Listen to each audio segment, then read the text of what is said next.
لباس کی شکنیں گواہ تھیں کہ اس نے 2 دن سے نہیں بدلے، آنکھیں بالکل ویران مگر نا امید نہ تھیں۔ زرخان، وہ دھیرے سے اٹھی اور اس کے سینے سے جا لگی۔ قندیل۔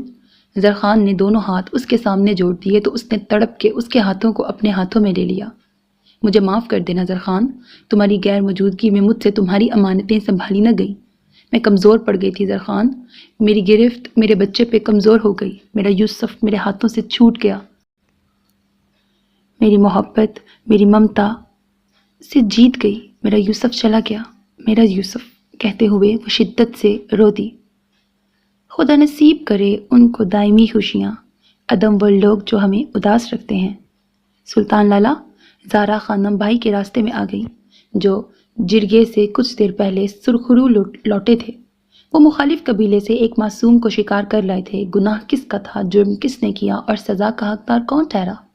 جسے نہ گناہ کا پتہ تھا اور نہ ثواب کا ادراک، جسے یہ بھی معلوم نہیں کہ وہ ماں کی گھنی چھاؤں سے محروم ہو گیا ہے۔ کیا بات ہے زہرا خانم، بولیں۔ سلطان لالا، کبھی نہ بولنے اور کچھ نہ مانگنے والی یہ بہن آپ کے سامنے دامن پھیلا کے کچھ مانگنا چاہتی ہے۔ وہ ہمت کر کے بولی۔ ارے ایسی کیا بات ہے زہرا خانم؟ انہیں بھی حیرت ہوئی بہن کو یوں راہ روکتے دیکھ کے۔ زہرا خانم نے تو اپنی زندگی کا ہر فیصلہ انہی کی زبان سے سنا تھا اور کبھی شکوہ نہ کیا، چاہے فیصلہ گھاٹے کا ہی کیوں نہ ہو۔ سلطان لالا، آپ کی روایات کی بھینٹ ایک معصوم بچہ چڑھ گیا ہے اور میں چاہتی ہوں کہ میری فریاد ہے کہ اسے میری جھولی میں ڈال دیں۔ دل کی حالت غیر ہو رہی تھی مگر انہوں نے ہمت نہ ہاری۔ زہرا خانم، سلطان خان کی آواز حیرت سے پھٹی بہن کی فرمائش پہ۔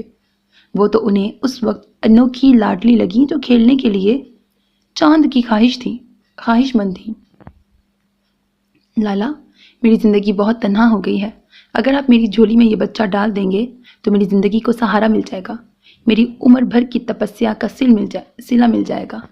میں نے اپنی زندگی کے ہر اچھے برے فیصلے کو اپنی تقدیر کا لکھا سمجھ کے قبول کیا ہے، لیکن اگر آج آپ میرا مان رکھ لیں تو شاید مجھے احساس جاگے کہ یہ میں جو گزار رہی ہوں وہ زندگی ہے۔ آج وہ اپنے اندر کی اگن نکال دینا چاہتی تھی۔ اسی دوران گل بھابھی بھی وہاں آ گئی تھی۔ لیکن زہرا خانم، یہ تو خون بہا میں آیا ہوا ہے، یہ تمہاری گود میں کیسے پل سکتا ہے؟ وہ جھنجھلا کے بولے۔ اسی لیے تو مانگ رہی ہوں، جھولی کے پھیلانے کا مقصد ہی یہ ہے کہ میں بھی ترسی ہوئی ہوں اور یہ بھی ان رسموں سے روایات سے ڈسا گیا ہے۔ وہ آج لڑنے کے لیے تمام ہتھیار آزمانے کے لیے سامنے آ گئی تھی۔ کیا سوچ کے تم نے یہ بات کی ہے زہرا خانم؟ تم نہ تو ان قبیلوں سے ناواقف ہو اور نہ خود سے باہر آئی ہو۔ وہ کہہ کے بڑھنے لگے تو وہ دامن پھیلا کے پھر سامنے آ گئی۔ سلطان لالا، آپ کے سامنے ایک سوالی ہے اور اس حویلی کی یہ شان نہیں کہ سوالی کو مایوس لوٹا دیں۔ بعض سوالی ایسے ہوتے ہیں زہرا خانم جس کو خالی لوٹانے کو من نہیں مانتا، مگر کشکول میں اپنی عزت اور غیرت نہیں ڈالی جا سکتی۔ رشتے قابل احترام ہوتے ہیں مگر پاؤں کی زنجیر نہیں بن سکتے۔ آپ کے ساتھ روایات نے کوئی ناانصافی نہیں کی۔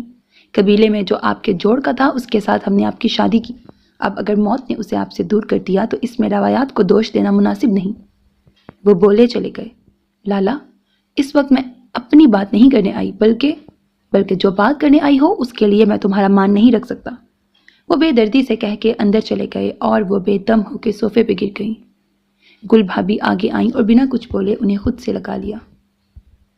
بھابھی، مجھ سے بھاگوں والی تو بختے مائی کی گود ہے، میں تو ہوں ہی نامراد، وہ کہہ کے اٹھیں اور اپنے کمرے میں چلی گئیں۔ گل بھابھی اس کے لیے سوائے دکھی ہونے کے کچھ نہ کر سکتی تھیں۔ اماں، 1.5 سالہ وسیع خان کمرے سے نکل کے ماں کے پاس آ کے بولا تو وہ چونکی۔ ارے آپ اٹھ گئے وسیع خان، آئیں ہم آپ کو ویٹا بکس کھلاتے ہیں۔ وہ بیٹے کے پیار میں بہل گئیں مگر زہرا خانم کے بہلنے کا کوئی سامان نہ تھا۔ 14 سال کی عمر میں 55 سال کے بوڑھے سے ان کی شادی کر دی گئی تھی۔ وہ شادی کے 1 سال بعد ہی بیوہ ہو کے باپ اور بھائی کے در پہ آن بیٹھی۔ تب سے اب تک عمر عزیز کی بقایا بہاریں تلسی کے پودے کی مانند باپ کے اس حویلی کے آنگن میں بتا رہی تھی۔ میں یوسف تجھے رلنے نہیں دوں گی، انہوں نے خود سے عہد کیا۔ اگلے دن انہوں نے بختے مائی کو کمرے میں بلایا۔ جی خانم، وہ تو نسلوں کے تابع دار تھے، صرف سر جھکانے کے ہنر سے واقف تھے، اگر کبھی جو سر اٹھانے کی ہمت کر لیتے تو آج ایسی زندگی نہ گزار رہے ہوتے۔ بختے، جب سلطان لالا حویلی میں نہ ہو تو یوسف کو میرے پاس لے آیا کرنا اور اس کے لیے جو کچھ چاہیے ہو مجھ سے لے لینا۔ جی خانم، جیسے آپ کا حکم۔ جو وسیع خان کے لیے پکتا وہ یوسف کے لیے بھیجتی۔ پختے یہ پورا اس کو کھلانا، وہ کافی کمزور ہے۔ اور سن، کل فلاحی مرکز جانا اور پولیو کے قطرے بھی پلوانا اسے، اور ہاں، آج رات کو اسے چپکے سے میرے کمرے میں لے آنا۔ میں نے گل بھابھی سے اس کے لیے شہر سے کچھ کھانے پینے کی چیزیں اور جوتے منگوائے ہیں، وہ پہنا کے دیکھوں گی کہ پورے ہیں۔ اچھا۔ بختے کو اپنی خانم پاگل لگی۔ اس کے نزدیک یوسف ایک بچہ تھا، اسے ویسے بھی بھول ہی جاتا تھا، پھر یہ سب کرنے کی کیا ضرورت تھی؟ یوسف 4 سال کا ہو گیا، نہ جانے اس نے یہ 4 سال کیسے گزارے تھے۔ زہرا خانم نے شاید اس کو کچھ قیمتی دن مہینے دیے تھے، وہ بھی ان مانوس چہرے میں کچھ تلاش کرتا تھا۔ سلطان خان نے کئی بار حویلی کے اندر اسے کھیلتے دیکھا تھا۔ انہوں نے یوسف کی آوازیں کئی دفعہ زہرا خانم کے کمرے سے سنی تھی، مگر انہوں نے بڑے طوفان کے خوف سے وقتی چپ سادھ لی کہ زہرا خانم شاید اب مزید نہ سہ سکیں۔ وہ اٹھ کھڑی ہو سکتی تھی، پردے میں بھرم رہ جاتا ہے۔ حویلی میں ایک اور بیٹی نے جنم لیا۔ اللہ نے سلطان خان وسیع خان کے 5 سال بعد نگاہ خانم کی صورت رحمت دی۔ وہ خوش تھے، مگر گل بھابھی اور زہرا خانم ایک اور بیٹی کو روایات کی قیدی کے روپ میں دیکھ کے اپنی خوشی میں چند آنسو بہا لیتی تھی۔ یوسف پہ نظر پڑتی تو خوف زدہ ہو کے اپنے بچوں پہ اپنی گرفت مضبوط کر لیتی کہ کہیں کوئی ظالم لمحہ انہیں نہ ان رواجوں کی زنجیر پہنا دے۔ یوسف بھی ایسا ہی لاڈلا ہوگا، اس کی ماں نے بھی تو اسے جدا کرتے سمے اپنی ممتا کا قتل کیا ہوگا۔ اے اللہ، مجھے اور میرے بچوں کو آزمائش سے بچانا۔ وہ جب بھی نماز کے بعد دعا کے لیے ہاتھ اٹھاتی ایک ہی دعا مانگتی۔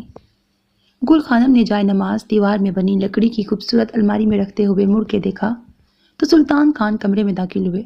آپ آ گئے خان؟ ہاں، بہت تھک گیا ہوں، ایک کپ چائے چاہیے۔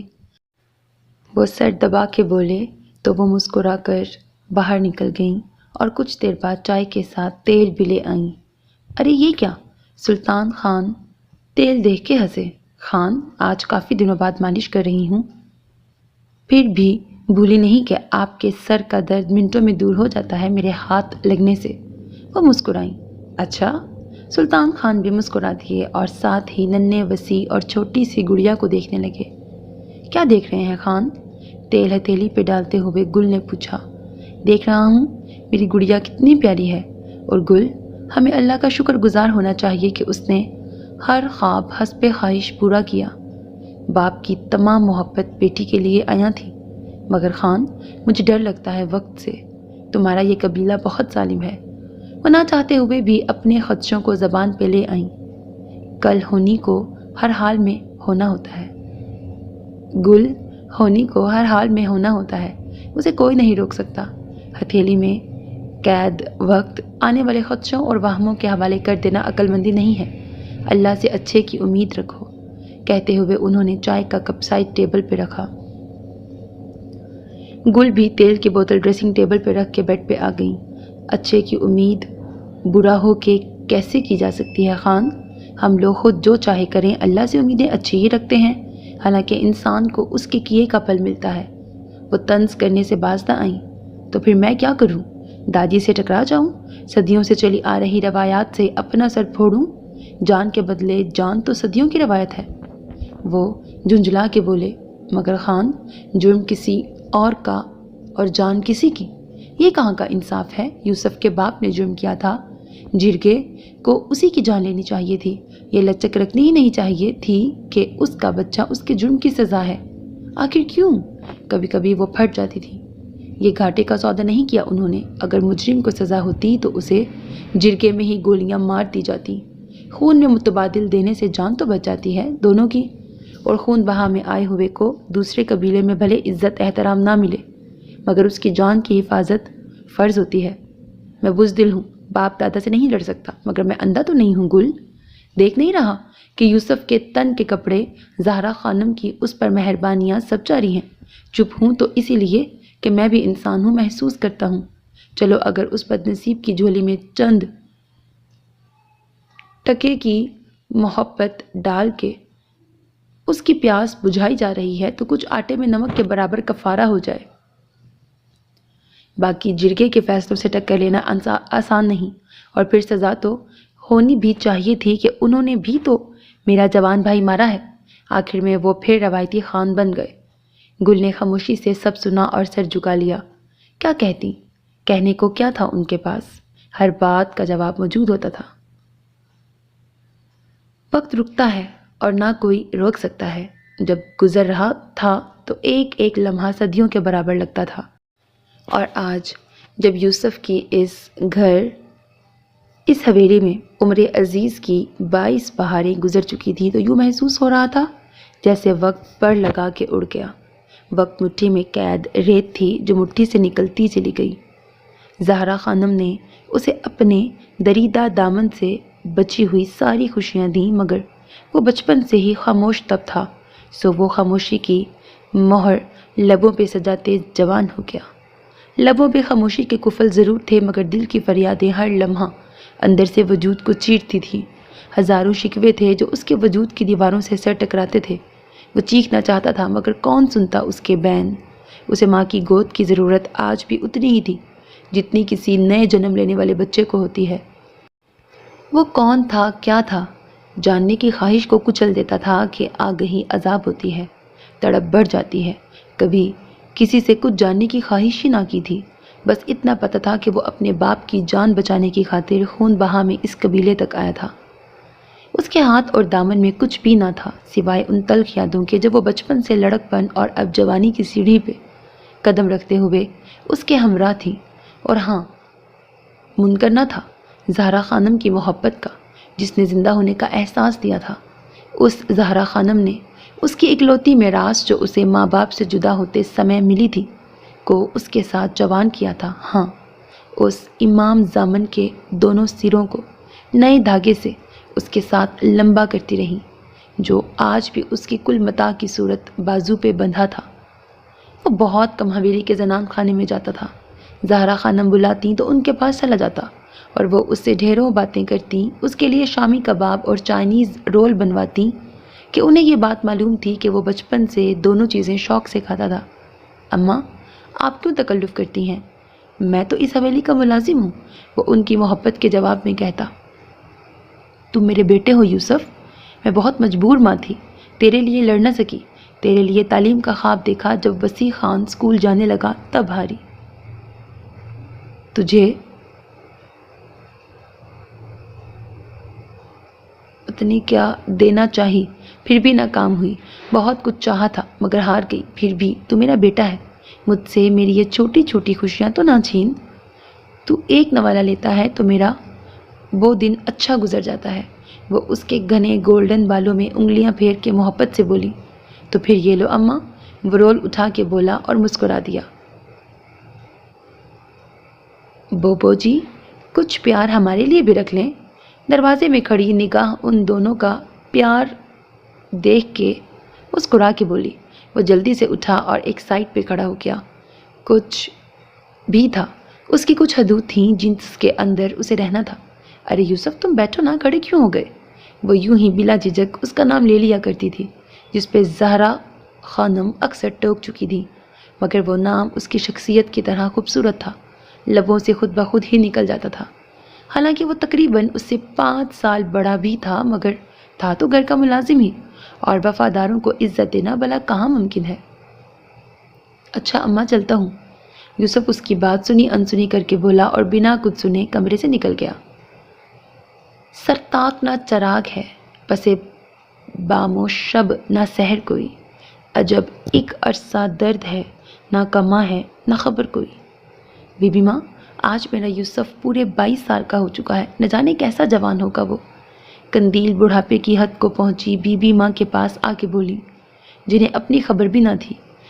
اسی سال کی عمر کو پہنچتے پہنچتے شوگر نے لو بھئی 80 سال کی عمر کو پہنچتے پہنچتے شوگر نے جسم پہ صرف ہڈیاں چھوڑتی تھیں۔ قوت سماعت بالکل ختم ہو چکی تھی، ہر وقت اپنے کمرے میں رہتی۔ زرخان جو کبھی ان کی حالت دیکھتے تو رو پڑتے۔ باپ کے انتقال کے بعد بی بی ماں ہی تو تھیں، سو وہ بھی دیمک سے چاٹے وجود میں ڈھل گئی تھی۔ پھر بھی زرخان اور قندیل کو ایک آس تھی، حوصلہ تھا، وہ یقیناً بہت خوبصورت ہوگا۔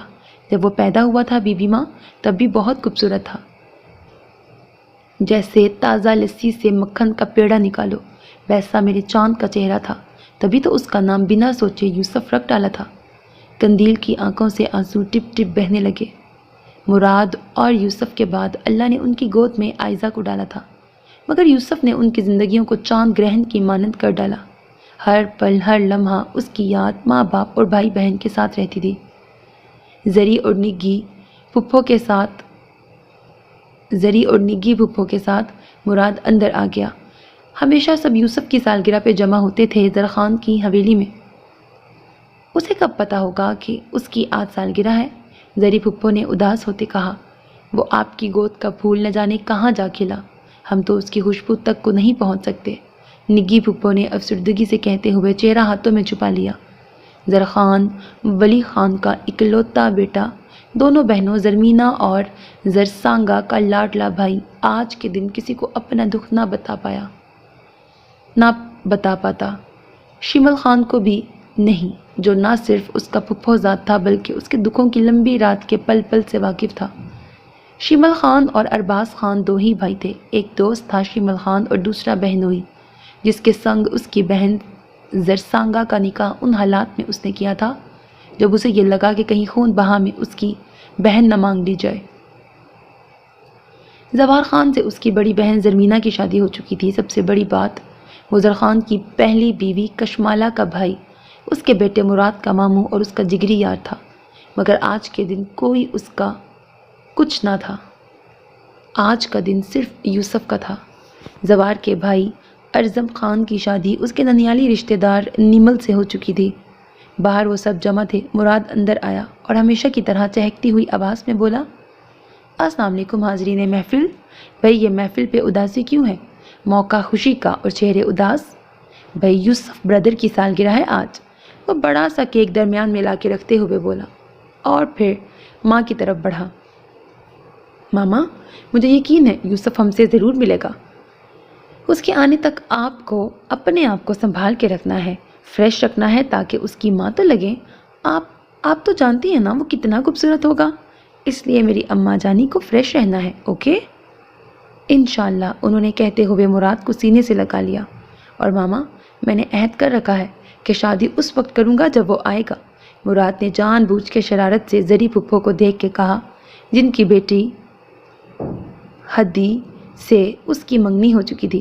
میرا تو خود یہی پروگرام ہے۔ زرمینہ اس کے کان کے قریب سرگوشی کر کے بولی تو وہ جھٹکے سے پیچھے ہٹ گیا۔ ارے یہ پھپھو جانی، میں تو سمجھا تھا آپ میرے فیصلے کی مخالفت کر کے میری راہ صاف کر دیں گی۔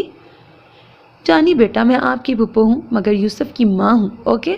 وہ اس کی پیٹھ پہ ہلکی سی چپت لگا کے ہنسی۔ بالکل ٹھیک کہا زری خالہ آپ نے، زرسانگا کی بیٹی مرجانہ نے کہا۔ مراد جو پائلٹ بن چکا تھا مگر چٹکلے بالکل نو عمر لڑکوں والے تھے۔ زرمینہ پھپھو کی ایک بیٹی ہدی اور دو بیٹے تھے۔ بڑا بیٹا جمال خان میڈیکل کے فرسٹ ایئر میں اور چھوٹا بیٹا کمال خان FSC میں تھا۔ زرسانگا پھپھو کی 3 بیٹیاں تھیں، مرجانہ، گلوش اور سبزیری۔ وہ تینوں نگی پھپھو کی طرح بہت رکھ رکھاؤ والی تھی۔ مرجان کی منگنی زری پھپھو کے بیٹے جمال خان سے ہو چکی تھی۔ مراد کے ننیال میں اس کے وشے خالہ تھی جن کی شادی زرخان کے پھپھو زاد شمل خان سے ہو چکی تھی۔ ان کے 2 بیٹے ایمل خان اور نبیل خان تھے، ان کی ایک بہن ابیرہ تھی۔ عائزہ نے کہا لگاتے ایمل کو دیکھا اور اٹھ کے کچن میں آ گئی کہ دل کی دھڑکنوں نے تو آج بالکل ہی بغاوت کر دی تھی۔ کوکی یہ شامی کباب کم ہے اور بنا دو اور پلیٹ بھی بڑی رکھو، اور سنو بی بی ماں کی چائے الگ رکھنا۔ جی چھوٹی بی بی۔ ملازمہ کو بتا کے اندر آئی تو ایمل خان کی نظریں اس کی نظروں سے ٹکرائیں۔ اتنے لوگوں کی موجودگی میں ایمل خان کی بےتابی کو عائزہ کے ساتھ ساتھ مرجانہ اور ایمل خان کی ماما نے بھی نوٹ کیا۔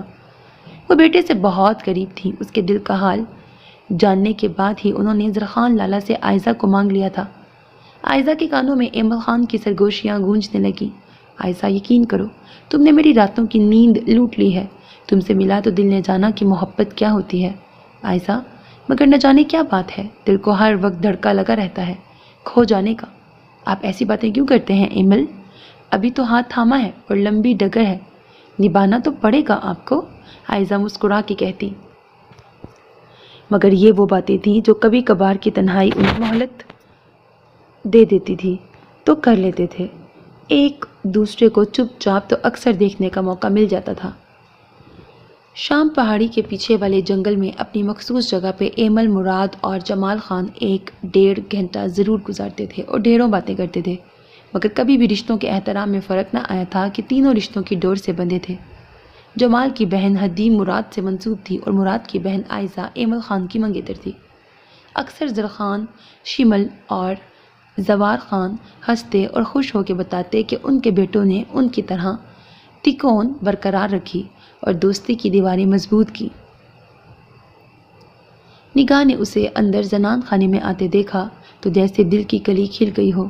آج تو اماں بابا جان بھی پھپھو سے ملنے گئے ہوئے تھے اور بوبو جی وسیع لالا کے ساتھ شہر ڈاکٹر سے چیک اپ کے لیے گئی ہوئی تھی۔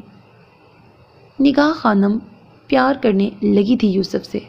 وہ جو سر جھکا کے زنان خانے میں آتا تھا، زیادہ تر بوبو جی سے ملنے آتا، وہ جس نے کبھی ایک نظر بھی ادھر ادھر نہ ڈالی تھی، اگر ڈال لیتا تو نگاہ خانم کی آنکھوں میں چھپی بے قراری ضرور پہچان جاتا۔ جی چھوٹی بی بی اماں سے ملنے آیا تھا، مگر وہ شاید کہیں گئی ہوئی ہیں، اس نے سیدھا جواب دیا۔ اس کے تو وہم و گمان میں بھی نہ تھا کہ چھوٹی بی بی کا دل اس کے لیے دھڑک اٹھا ہے۔ بوبو جی تو وسیع لالا کے ساتھ ڈاکٹر کے پاس گئی ہیں۔ نگاہ کو خود پر تھوڑا کنٹرول کرنا پڑا، خود کو سمجھانا پڑا کہ ضبط دل کو بے لگام نہ ہونے دے۔ کیا ہوا اماں کو؟ ڈاکٹر کا سن کے وہ پریشان ہوا۔ ایک وہی تو تھی اس کی زندگی گزارنے کی وجہ، ورنہ تو وہ بالکل اس کی زندگی بے رنگ تھی۔ ان کا بلڈ پریشر ہائی رہنے لگا ہے، مگر انہوں نے مجھے کیوں نہیں بتایا؟ وہ بری طرح پریشان ہو گیا۔ ایک وہی تو ہیں جن کے دم سے میرے دل کو سکون ہے۔ دوسرا جملہ زیر لب بولا۔ اگر یوسف تم ارد گرد دیکھو تو شاید تمہیں بوبو جی کے علاوہ ایک اور ہستی بھی اپنی راہوں میں ملے گی، نگاہ نے دل میں کہا۔ مگر چھوٹی بی بی وسیع خان ہمیشہ جب بھی شہر جاتے ہیں مجھے ساتھ لے کے جاتے ہیں، تو پھر آج کیوں نہیں لے کے گئے؟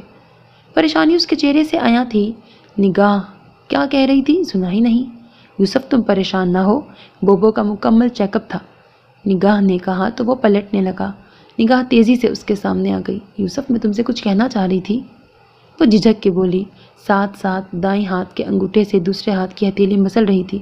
جی چھوٹی بی بی حکم کریں، وہ تابیداری سے بولا۔ یوسف تو مجھے یہ چھوٹی بی بی نہ کہا کرو، تو پھر کیا کہوں؟ اسے جھٹکا لگا، وہ تو ایک لکیر میں چلنے والا انسان تھا۔ مردان خانے سے وہ لکیر زارا خانم تک اور ان سے واپس مردان خانے تک چلی جاتی تھی۔ وہ بھلا کیا جانتا تھا کہ دل محبت کی تال پہ کیسے محو رقص ہوتا ہے؟ اس کی کتاب زیست میں محبت کا کوئی سبق نہیں تھا۔ تم میرا نام کیوں نہیں لیتے؟ میں بھی تو تمہارا نام لیتی ہوں آخر۔ وہ جلدی سے بولی تو وہ مسکرا دیا۔ آپ تو مالکین ہیں، نام لے سکتی ہیں، اور میں تو، تم بھی تو مالک ہی بن گئے ہو۔ نگاہ بات کاٹ کے بولی کہ کب تک اس کی محبت کو سینے کے اندر دبائے رکھتی۔ مالک بن گیا ہوں؟ اچھا، وہ تمسخر سے ہنسا۔ وہ بھلا کیسے؟ یوسف ضروری تو نہیں کہ مالک وہی ہو جس کے پاس دولت، جاگیر، جائیدادیں ہوں۔ کچھ لوگ دل کی جاگیر کے بھی تو بلا شراکت غیر مالک بن جاتے ہیں۔ جیسے وہ رک گئی تو یوسف جیسے پتھر کا ہو گیا تھا۔ وہ اتنے واضح اشارے کو بھلا کیسے نہ جانتا؟ اس نے کتابیں نہیں پڑھی تھی، مگر زمانے نے اسے ہر سبق پڑھنا سکھا دیا تھا۔ چھوٹی بی بی، وہ سختی سے بولا اور تیزی سے وہاں سے نکل گیا۔ نگاہ اس کے قدموں کو دیکھتی رہ گئی۔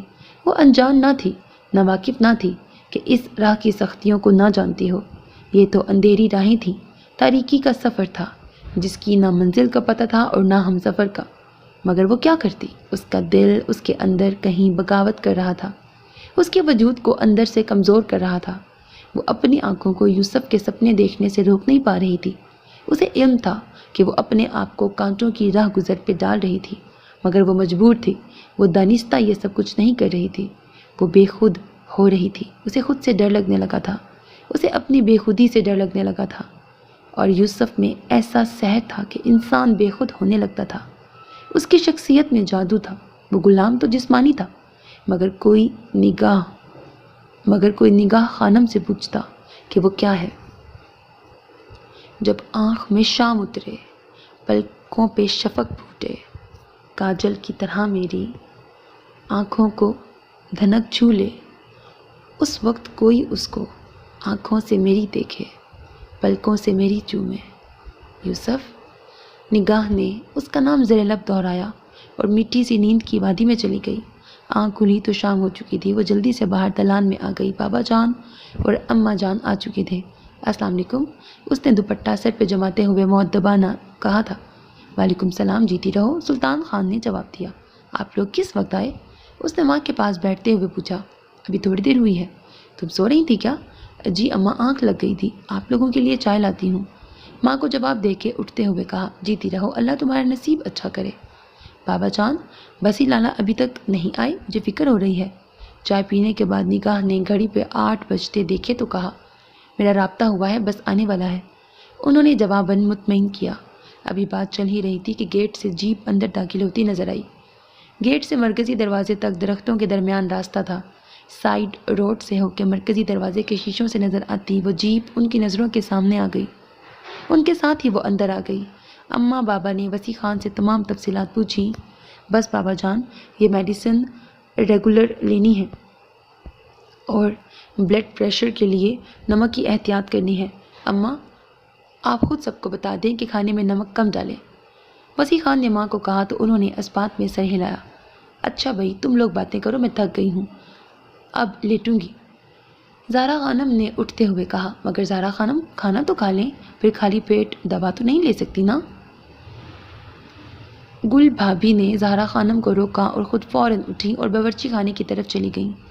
کھانا کھانے کے بعد وہ کمرے میں آئیں تو بختِ مائی کو یوسف کو بلانے کے لیے کہا۔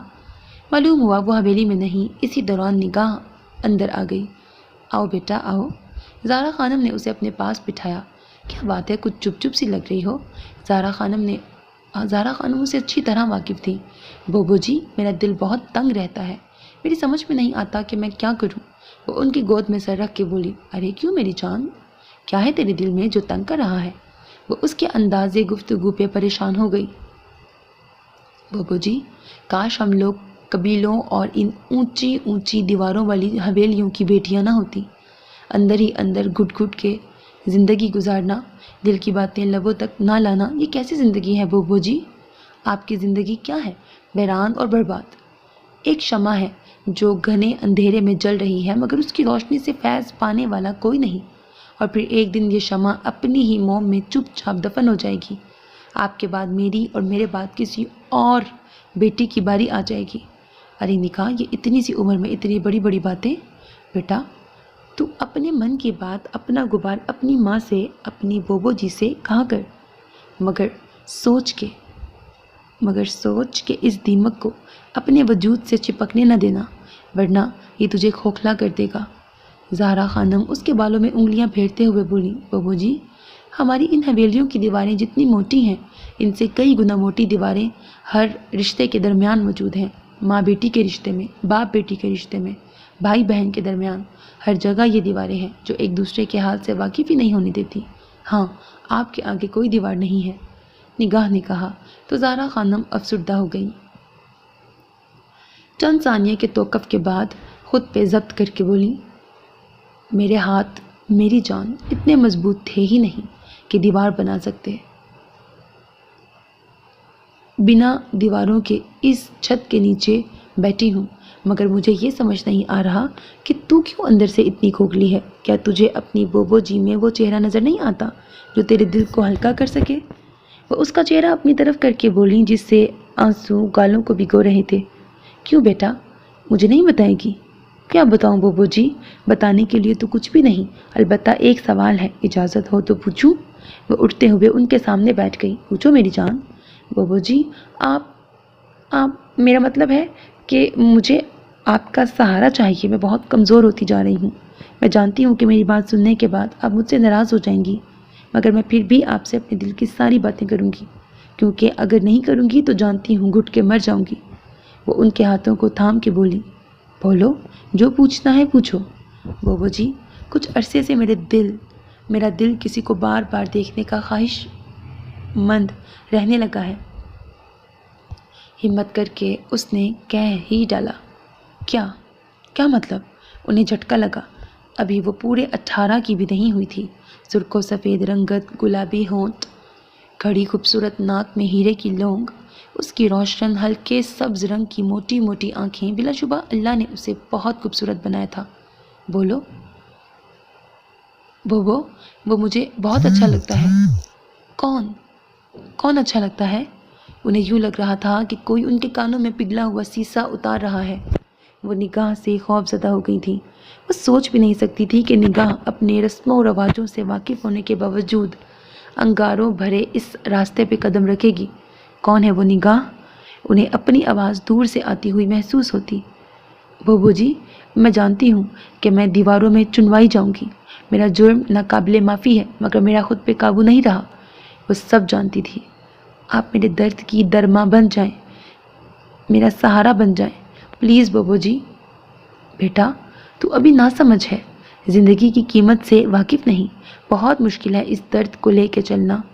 ان چلتے قدموں پہ زنجیر باندھ لو، خود کو روک لو۔ یہ دیکھو میرے جڑے ہوئے ہاتھ، خود کو روک لو ورنہ بکھر جاؤ گی۔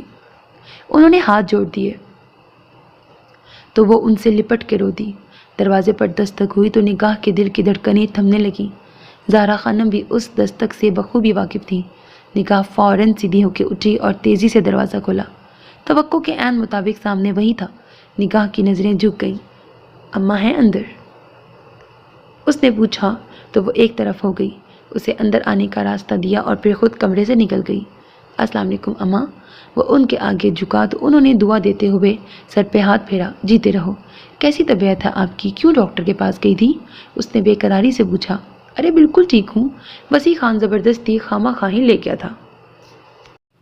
اس کی پریشانی پہ وہ مسکرا کے بولی تاکہ اسے تکلیف نہ ہو، ورنہ پچھلے کچھ عرصے سے ہر وقت دل و دماغ پہ بوجھ رہتا تھا۔ اچھا کیا وسیع خان نے، آپ کا رنگ بھی خراب ہو رہا تھا۔ انہوں نے یوسف کے پریشان چہرے کو دیکھا تو اندر کی پیاس بجھی۔ اچھا اب چلتا ہوں، رات کافی ہو گئی ہے، آپ آرام کریں۔ کچھ دیر بعد وہ اٹھ کھڑا ہوا تو انہوں نے دعاؤں میں رخصت کیا۔ بستر پہ آئیں تو دھیان پھر نگاہ کی طرف مڑ گیا۔ نگاہ، یہ کیا کر بیٹھی ہے تو؟ ایسی راہ چل پڑی ہے کہ جس پہ چل کے تیرے پاؤں لہو لہان ہو جائیں گے۔ تو منزل بھول کے اپنے زخموں کو گننے لگے گی۔ وہ تو ملے گا نہیں، زخم بے بہا ملیں گے۔ کبھی ایک زخم سے ٹیس اٹھے گی اور کبھی دوسرے سے۔ میری گڑیا، تو کیسے سہے گی؟ اور وہ کون ہے جو تیری چاہ بن گیا ہے؟ تو حویلی سے قبیلے تک کے لوگوں سے ملنے تک بہت کم جاتی ہے، پھر کہاں کیسے تیری نظر بہک گئی؟ نہیں میری بیٹی، تجھے اپنی آنکھوں کے خواب نوچنے ہوں گے، تجھے اپنے دل پہ پہرا بٹھانا ہوگا۔ میں تجھے لٹتے نہیں دیکھ سکتی، میں تمہیں روک لوں گی، میں تمہیں ان راہوں سے لوٹنے پہ مجبور کر دوں گی۔ انہوں نے فیصلہ کر لیا تھا۔ ہاں، ہم سے نہ کر ترک تعلق کا ارادہ، ہم کر لیں اگر عہد تو کرتے ہیں عمل بھی۔ ماما، آپ کو پتہ ہے زری پھپھو جمال بھائی کی شادی کی بات کر رہی ہیں؟ اللہ، کتنا مزہ آئے گا نا؟ عائزہ ماں کا ہاتھ پکڑ کے خوشی سے بولی۔ ہاں، تمہارے زوار ماما جی نے زرخان سے بات کی تھی، زری پھپھو نے بھی آ کے بتایا ہے، مگر تمہاری نگی پھپھو کچھ تاخیر چاہ رہی ہیں۔ قندیل نے کہا۔ کیوں ماما؟ نگی پھپھو کیوں ایسا کر رہی ہیں؟ دراصل مرجانہ پہلے اپنی تعلیم مکمل کرنا چاہ رہی ہے۔ وہ تو جمال لالا نے کہا ہے نا کہ شادی کے بعد انہیں کوئی اعتراض نہیں ہے، مرجانہ جتنی چاہے تعلیم حاصل کر لے، تو پھر کیوں خواہ مخواہ مرجانہ مسئلہ کر رہی ہے؟ آپ کو پتہ ہے نا جمال لالا غصے کے کتنے تیز ہیں، مجھے ان سے ڈر لگتا ہے، اللہ نہ کرے غصے میں کوئی غلط فیصلہ نہ کر لیں۔ آپ جانتی ہیں نا جمال لالا کو؟ عائزہ بہت پریشان ہو گئی۔ ایک بات کان کھول کے سن لو، تم وہ کرو گی جو میں کہوں گا۔ جمال لالا نے کتنے غصے سے کہا تھا، اور جواباً مرجانہ نے کیسے جمال لالا کو غصہ دلایا تھا۔ جمال خان منگنی کا مطلب ہرگز یہ نہیں کہ تم میرے مالک بن چکے ہو۔ تو پھر منگنی کا کیا مطلب ہے؟ ہاں، سمجھاؤ گی مجھے؟ درمیان میں عائزہ کا گلا خشک ہو رہا تھا اور وہ دونوں اپنے اپنے محاذوں پہ ڈٹے ہوئے تھے۔ جمال پلیز مجھے تنگ مت کرو، مرجانہ کی آواز پھٹ گئی۔ کون کسے تنگ کر رہا ہے مرجانہ، یہ تم اچھی طرح جانتی ہو۔ بہرحال میں نے تمہیں اپنا فیصلہ سنا دیا ہے، تم مانو گی اور ضرور مانو گی۔ وہ کہہ کر چلے گئے تھے تو مرجانہ پھوٹ پھوٹ کے رو پڑی۔ بات کچھ بھی نہ تھی، مگر معاملہ دونوں کے درمیان انا کا آ گیا تھا۔ مرجانہ نے اپنی دوست کے ساتھ ایوب میڈیکل کالج میں ایڈمیشن لینا چاہا، مگر جمال خان نے اسے ہر حال میں خیبر میڈیکل کالج میں ہی داخل ہونے کا کہا، جس کی وجہ سے دونوں کے درمیان تناؤ پیدا ہو گیا۔ معاملہ کافی بڑھ گیا، بات بڑوں تک پہنچ گئی۔ اب زرمینہ اور زرسانگا دونوں بہنیں تھیں۔ زرخان بھی کافی پریشان تھا، وہ دونوں ضد میں اپنی زندگیاں برباد کر رہے تھے۔ زرخان، زوار اور شیمل خان کے سمجھانے پر جمال خان نے سر جھکا لیا، مگر پھر مرجانہ نے اپنی راہ ہی بدل لی۔ وہ جو ڈاکٹر بننے کے خواب بچپن سے دیکھتی چلی آئی تھی، اس نے اپنا ارادہ بدل لیا اور BSc میں ایڈمیشن لے لیا۔ ماں تک کی بات نہ مانی اور ایڈمیشن گزر گئے۔ عائزہ مرجانہ کے بہت قریب تھی، دونوں ایک دوسرے کی بہت اچھی دوستیں تھیں۔ وہ جانتی تھی کہ مرجانہ کیوں بالکل خاموش ہو گئی۔ اسے جمال خان کی بے رخی مار گئی، وہ اسے روایتی مرد کے روپ میں ہی نظر آیا۔ اس بات کو 8-9 ماہ گزر چکے تھے۔ مرجانہ کے 3rd ایئر کے ایگزامز ہو گئے تو ایک دفعہ پھر ان کی شادی کا ذکر چل نکلا، مگر مرجانہ کی ضد تھی کہ وہ پہلے اسٹڈیز مکمل کرے گی تب شادی ہوگی۔ مگر اب کہ اس کی ایک نہ چلی اور شادی کی تاریخ فکس ہو گئی، پورے 1 ماہ بعد شادی طے ہو گئی۔ عائزہ جمال خان نے جو کچھ میرے ساتھ کیا ہے اس کے بعد میرا دل اس کی طرف سے بہت خراب ہو چکا ہے۔ اس نے میرے سارے خواب چکنا چور کر ڈالے ہیں۔ عائزہ اور مرجانہ دونوں واک کرتے ہوئے مالٹوں کے باغ میں آ کے بیٹھ گئیں۔ ایسے نہ کہو مرجانہ، وہ بہت اچھے ہیں، بس تب تم دونوں کو ہی ضد ہو گئی تھی، ورنہ میں جانتی ہوں کہ وہ تمہیں بہت پیار کرتے ہیں اور تم بھی لاکھ چھپاؤ مگر انکار نہیں کر سکتی۔ عائزہ نے کہا تو وہ لمحے بھر کے لیے چپ رہی۔ عائزہ، جن سے بہت توقعات ہوں وہ دل توڑیں تو انسان ریزہ ریزہ ہو جاتا ہے، اور جمال نے مجھے بہت بری طرح توڑا ہے۔ اس نے میرے بچپن کے خواب کو چکنا چور کیا ہے، میں اسے کبھی معاف نہیں کروں گی۔ وہ پھوٹ پھوٹ کے رونے لگی۔ عائزہ نے اسے رونے دیا کہ اندر کا غبار نکل جائے، مگر بدگمانیاں دن بدن بڑھتی چلی گئیں۔ عائزہ بہت خوفزدہ تھی کہ نہ جانے یہ دونوں آگے کیا کریں گے۔ مراد لالا، آپ جمال لالا کو سمجھائیں نا، یقین کریں مرجانہ بہت اچھی لڑکی ہے، مگر ابھی وہ کچھ بدگمان ہے۔ عائزہ بھائی کے پاس آ کے بولی کہ وہ جانتی تھی کہ مراد جمال خان سے بہت قریب تھا۔ تم بے فکر رہو عائزہ، مرجانہ نے جو بالکل ہی میڈیکل کی لائن تبدیل کر ڈالی تو دکھ جمال کو بھی بہت ہوا ہے، مگر وہ خود اس معاملے میں کافی شرمندگی محسوس کرتا ہے۔ اسے مرجانہ سے بہت محبت ہے، دیکھنا دونوں بالکل سیٹ ہو جائیں گے۔ مراد نے تسلی دی تو وہ مطمئن ہو گئی، مگر سب ٹھیک نہ ہوا۔ مرجانہ نے اپنی تعلیم ادھوری چھوڑنے کا اعلان کر دیا۔ جمال خان کسی رسم و رواج کی پرواہ کیے بنا دندناتا ہوا مرجانہ کے کمرے میں چلا آیا۔ اس دن مرجانہ کے کپڑے ٹانکے جا رہے تھے۔ اس کے قبیلے کی تمام لڑکیاں اور کزنز بھی موجود تھیں۔ ڈھولکی بج رہی تھی۔ وہ کسی بات پہ عائزہ کے ساتھ مسکرا رہی تھی کہ وہ دروازہ جھٹکے سے کھول کے اندر آیا۔ سب کے چلتے ہاتھ اور زبانیں رک گئیں، سب پھٹی پھٹی نظروں سے اسے دیکھنے لگی۔ وہ سیدھا اس کے سامنے آیا۔ تم نے اپنی تعلیم ادھوری چھوڑنے کا فیصلہ کیا ہے؟ وہ مرجانہ کے سامنے کھڑا ہو کے بولا۔ وہ چپ رہی۔ میری بات کا جواب دو مرجانہ، جمال سختی سے پوچھ رہا تھا۔ ہاں، میں نے یہ فیصلہ کیا ہے، وہ انکار نہ کر سکی۔ وجہ؟ میری مرضی، وہ کندھے اچکا کے بولی۔ سزا دینا چاہتی ہو مجھے؟ جمال نے اس کے بازو کو یوں پکڑا جیسے کسی شکنجے میں پھنس گیا تھا۔ وہ چپ رہی۔ تو پھر ایک فیصلہ میرا بھی سن لو، میں تم سے شادی سے انکار کر رہا ہوں۔ تم میرے نہ کردہ گناہ کو معاف نہیں کر رہی ہو تو پھر میں جانتا ہوں ہم دونوں کی زندگی خراب ہوگی۔ میری تو دونوں صورتوں میں ہی خراب ہے، مگر میں تمہاری زندگی خراب نہیں ہونے دوں گا۔ تم میری طرف سے آزاد ہو۔ کہہ کے وہ جانے لگا تو وہ بھاگ کے اس کے سامنے آئی اور چلا کے بولی، جمال خان، تم صرف اپنی منوانا چاہتے ہو، تم صرف اپنی منوانا جانتے ہو۔ تم نے میرے خواب کی راہ روکی، اب تم دوبارہ پورے قبیلے کے سامنے مجھے رسوا کرنا چاہ رہے ہو تاکہ ہر کوئی مجھے کہہ سکے کہ مرجانہ کو جمال خان نے ٹھکرایا ہے۔ میرے ماں باپ کو ذلیل کرنا چاہ رہے ہو تم، مگر میں ایسا نہیں کروں گی۔ ٹھیک ہے، جو چاہتے ہو تم وہی کروں گی میں۔ اس نے ہار مان لی کہ وہ جمال خان کے آگے خود کو ثابت قدم نہیں رکھ سکتی تھی۔ وہ بار بار اس کے آگے ہار جاتی تھی، اپنے ماں باپ اور خاندان کو رسوا نہیں کر سکتی تھی۔ جمال خان وہاں سے نکل گیا تو مرجانہ اپنے کمرے میں چلی گئی۔ عائزہ نے لمبی آہ بھری۔ توبہ، یہ جمال لالا تو بڑی دھانسو قسم کی چیز ہے، کسی بات سے نہیں ڈرتے، جو دل میں آتا ہے کر گزرتے ہیں، گلوش نے کہا۔ سچتا بھی تو ہے جمال لالا پہ غصہ۔ ابیرہ تو تھی ہی رومانٹک اور افسانوں کی دنیا میں رہنے والی لڑکی، اسے اس طرح کے ہیرو ٹائپ لڑکے پسند تھے۔ سب نے شکر ادا کیا کہ وہ خیر خیریت سے رخصت ہو کے جمال خان کی حویلی چلی گئی۔ ولیمے کی دعوت انتہائی شاندار تھی اور وہ دونوں بھی مطمئن لگ رہے تھے۔ ان دونوں کو خوش دیکھ کے سب خوش اور مطمئن تھے۔ کھٹکا جو دل میں تھا وہ نکل چکا تھا۔ وہ دونوں ایک دوسرے سے اپنے آپ کو منوا چکے تھے۔ غلط فہمیاں دور ہو چکی تھیں۔ جب مرجانہ سے عائزہ کو پتہ چلا تو ایک سکون دل میں اترا۔ خامخواہ ہم لوگوں کا خون خشک کر رکھا تھا، سب نے ہی لتے لیے ان دونوں کے۔ یوسف، دروازہ بجا کے وسیع خان نے آواز دی تو وہ اپنی چرپائی سے فوراً اٹھا اور کنڈی کھولی اور باہر آ گیا۔ ان کے کمرے حویلی کی پچھلی طرف تھے۔ جی وسیع خان، سو تو نہیں گئے تھے؟ وسیع خان نے پوچھا کہ اس کی آنکھوں میں نیند کا خمار نظر آ رہا تھا۔ نہیں، ابھی جاگ رہا تھا۔ کوئی کام ہے کیا؟ ہاں، صبح میں نے اور چھوٹی بی بی نے پشاور جانا ہے کام سے۔ بی بی کے رول نمبر کا مسئلہ ہے، تم تیار رہنا، صبح نماز کے بعد جلد ہی نکلنا ہے، وسیع خان نے کہا تو اس نے سر اسبات میں ہلایا۔ کھانا کھا لیا تم نے؟ جاتے جاتے وسیع خان پلٹا اور پوچھا۔ نہیں، بھوک نہیں ہے، بس سر درد ہے، سونا چاہ رہا ہوں، وہ ماتھے کو دبا کے بولا۔ پھر تو کھانا کھاؤ تاکہ گولی لے سکو۔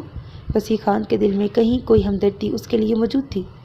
خوبصورتی بھی ایک خوبصورت ہتھیار ہوتا ہے، دشمن کو بھی لچک کے دائرے میں لے آتا ہے۔ وسیع خان نے واپسی پہ سوچا۔ صبح طبیعت خرابی کے باوجود ناشتے کے بعد وہ جلدی باہر آ گیا۔ وسیع خان اسی وقت باہر آیا، نگاہ سفید چادر میں نکلی۔ یوسف نے آگے بڑھ کے دروازہ کھولنا چاہا تو نگاہ کا ہاتھ اس سے پہلے ہی دروازے تک پہنچ گیا۔ یوسف نے گھبرا کے وسیع خان کی طرف دیکھا، مگر وہ فرنٹ سیٹ کا دروازہ کھول کے بیٹھ رہا تھا۔ یوسف نے نگاہ کے بیٹھنے کے بعد دروازہ بند کیا اور ڈرائیونگ سیٹ پہ آ گیا۔ گاڑی دھیرے دھیرے چلنے لگی۔ وسیع خان اس کے ساتھ باتوں میں لگا ہوا تھا، وہ بھی کبھی جواب دے دیتا یا پھر چپ چاپ سن لیتا۔ ارے میں بھول گیا یوسف، تمہاری طبیعت اب کیسی ہے؟ وسیع خان کو اچانک اس کی طبیعت کا خیال آیا۔ بہتر ہوں اب، مین ہائی وے پہ گاڑی ڈالتے اس نے کہا، اور ساتھ ہی بیک میرر پہ پیچھے سے آنے والی ٹریفک پر نظر ڈالی تو وہ اسے ہی دیکھ رہی تھی۔ نظریں ٹکرائیں تو اس نے گھبرا کے سامنے دیکھا۔ اوہو، یہ چھوٹی بی بی کیوں میری آزمائش بن رہی ہیں؟ وہ دل میں خود سے بولا۔ ایک منٹ یوسف، ذرا سائڈ پہ روکنا۔ وسیع خان کے موبائل پہ کال آ رہی تھی۔ یوسف نے گاڑی سائڈ پہ روکی تو وسیع خان اتر کے ذرا سائڈ پہ ہو گیا۔ یوسف، کیا ہوا ہے تمہیں؟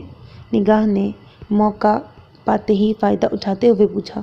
کچھ نہیں، وہ سنجیدہ ہو کے بولا اور ساتھ ہی اسٹیئرنگ پہ اپنا بازو رکھ کے سر رکھ لیا۔ سر درد سے پھٹا جا رہا تھا۔ تم مجھے ٹھیک نہیں لگ رہے ہو، تمہارا چہرہ سرخ ہو رہا ہے، یہ پانی پیو۔ وہ اپنی منرل واٹر کی بوتل اس کی طرف بڑھا کے بولی تو وہ گھبرا گیا۔ اللہ کے لیے چھوٹی بی بی کچھ خیال کریں، وسیع خان بھی ہمارے ساتھ ہیں، وہ لفظ دبا دبا کے آہستگی سے بولا۔ اچھا، جلدی سے یہ ٹیبلٹ کھا لو۔ وہ اپنے پرس سے ڈسپرین کی ٹیبلٹ نکال کے بولی، مگر اس نے لینے سے انکار کر دیا۔ مجھے نہیں لینا بی بی، پلیز یوسف تم یہ لے لو، میں باقی کچھ نہیں کہتی تمہیں۔ کہتے ہوئے اس کی آواز پر آ گئی، مگر وہ پتھر دل بن گیا اور خاموشی سے باہر دیکھنے لگا۔ نگاہ کی آنکھوں میں آنسو آ گئے۔ وہ محبت کی طلبگار اور وہ بیزار تھا۔ اتنے میں وسیع خان بھی آ گیا۔ ہاں چلو بھائی جلدی، وہ دروازہ بند کر کے بولا۔ اور سنو یوسف، واپسی پہ میں رکوں گا یہیں، تم چھوٹی بی بی کو لے جانا۔ نگاہ خانم کا دل کھل اٹھا، جبکہ وہ اندر ہی اندر گھبرا گیا۔ وہ نگاہ خانم سے ڈرنے لگا تھا اور اب یہ ایک لمبا سفر اس کے ساتھ بتانے کا سوچ کے گھبراہٹ ہونے لگی، مگر اب وہ کیا کر سکتا تھا؟ نگاہ اور وسیع خان یونیورسٹی کے ایڈمیشن ڈپارٹمنٹ چلے گئے اور وہ گاڑی کے بونٹ سے ٹیک لگا کے آتے جاتے لوگوں کو دیکھ رہا تھا۔ پڑھے لکھے لوگوں کی ٹور ہی کچھ اور ہوتی ہے، کاش میں بھی پڑھ سکتا، دل میں حسرت جاگی۔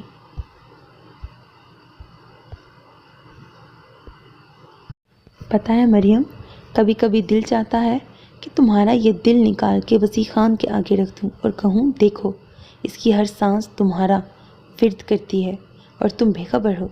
یوسف دھیرے سے مسکرا دیا۔ عائزہ، کبھی کبھی میں سوچتی ہوں ہم لڑکیاں کتنی ہی بولڈ اور کانفیڈنٹ ہوں، ہمیں محبت مار جاتی ہے، لبوں پہ تالے پڑ جاتے ہیں، ہر لڑکی ایک سی ہوتی ہے۔ پتہ ہے اگر وسیع خان کو کسی سے محبت ہو جائے نا تو دیکھنا جا کے دھڑلے سے کہہ دے گا، ہر مرد ایک سا ہی ہوتا ہے، اس نے کہا جسے دوسری لڑکی مریم کہہ کے پکار رہی تھی۔ کاش میں تمہیں بتا سکتا کہ ہر مرد ایسا نہیں ہوتا، کچھ میرے جیسے بھی ہوتے ہیں۔ یوسف کے وجود کے اندر ایک دم دھواں سا بھر گیا۔ سگریٹ سلگائی کہ دھواں اس کو اور اس کے اندر دکھ کو اپنے اندر جذب کر لیتا تھا۔ اوئے مراد لالا آ گئے۔ دور سے آتے نوجوان کو دیکھ کے انہوں نے موضوع بدلا۔ یوسف دوسری طرف دیکھنے لگا۔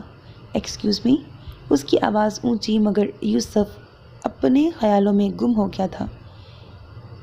ہے مین، ویئر آر یو؟ وہ سامنے آ کے بولا تو یوسف گڑبڑا گیا۔ اسے سمجھ نہیں آ رہی تھی کہ وہ کیا جواب دے۔ جواب تو تب دیتا اگر سوال سمجھ آتا۔ Are you ڈیف؟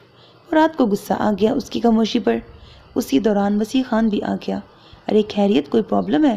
اس نے آتے ہی پوچھا۔ جی، یہ مسٹر کافی دیر سے میرا ضبط آزما رہے ہیں، مراد نے غصے سے کہا تو وسیع خان یوسف کی طرف مڑا۔ کیوں یوسف، کیا بات ہے؟ وسیع خان میں سمجھ نہیں سکا یہ مجھ سے کیا پوچھ رہے ہیں۔ اس نے سر جھکا کے کہا تو وسیع خان مسکرا کے مراد کی طرف مڑا۔ کسی دوسری زبان میں بول رہے تھے۔ یوسف نے مزید وضاحت کی تو مراد کو جھٹکا لگا کہ وہ کسی بھی طرح سے ان پڑھ نہیں لگتا تھا، اور پھر یوسف نام پہ مراد ویسے بھی پگھل جاتا تھا۔ اوہ، دراصل آگے وسیع خان نے انگریزی میں انہیں بتایا تو مراد نے سوری کر کے کہا، معاف کرنا، میں غلط تھا۔ کوئی بات نہیں، وسیع خان اس سے پہلے بولا۔ دراصل آپ کی گاڑی ہماری گاڑی سے اتنی قریب کھڑی ہے کہ دروازہ تک کھولنے کی گنجائش نہیں۔ اب مراد نے بتایا تو وہ جھٹکے سے پیچھے مڑا۔ وہ دونوں لڑکیاں بھی باہر کھڑی تھیں۔ اوہ، وہ فوراً شرمندگی سے گاڑی کی طرف بڑھا اور خود بھی بمشکل ہی بیٹھا۔ تھینک یو، مراد کی آواز کانوں میں پڑی مگر وہ گاڑی آگے نکال چکا تھا۔ ان کی گاڑی نکلی تو وہ وسیع خان کی طرف مڑا۔ چھوٹی بی بی نہیں آئی؟ وہ آ رہی ہے، کوئی دوست مل گئی تھی۔ اور سنو، مجھے آگے اتار دینا اور چھوٹی بی بی کو لے جانا، میں اپنے دوست کے ساتھ آ جاؤں گا۔ جی، اور بابا جان کو بتا دینا کہ میں ان سے موبائل پہ بات کرنا چاہ رہا تھا مگر نمبر مل نہیں رہا تھا۔ ابھی بھی کوشش کروں گا مگر تم بھی بتا دینا۔ مراد نے گھڑی پہ نظر دوڑائی۔ کچھ دیر بعد وہ بھی آ گئی۔ ہو گئی ملاقات؟ تمہیں معلوم ہے کہ موسم بھی خراب ہے، جلدی نکلنا ہے، پھر بھی دیر کر دی تم نے، وسیع خان نے کہا تو وہ بنا جواب دیے جلدی سے گاڑی میں بیٹھی۔ یوسف، یہ لو اور ٹینکی فل کروا لینا، وسیع خان 1000 کا نوٹ اسے دیتے ہوئے بولا۔ جی، وہ نوٹ جیب میں رکھتے ہوئے بولا۔ وسیع خان کی منزل آ گئی تھی۔ وہ اللہ حافظ کر کے اتر گیا۔ کچھ وقت خاموشی سے کٹا۔ یوسف، یہ ذرا سائٹ پہ میٹرو کے سامنے روکنا، نگاہ نے کہا تو اس نے خاموشی سے گاڑی پارکنگ میں لگا دی۔ وہ تقریباً آدھے گھنٹے بعد اسٹور سے نکلی۔ یوسف کو دل ہی دل میں غصہ بھی آ رہا تھا کہ موسم کے تیور مسلسل بدل رہے تھے، اور آج کل جب بارش ہوتی تھی تو خوب گرج چمک کے ساتھ ہوتی تھی۔ آسمان پہ بجلیاں رقص کرتی تھیں۔ انہیں مختلف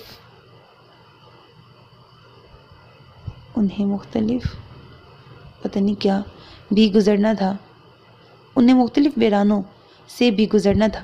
یوسف کی پریشانی جائز تھی۔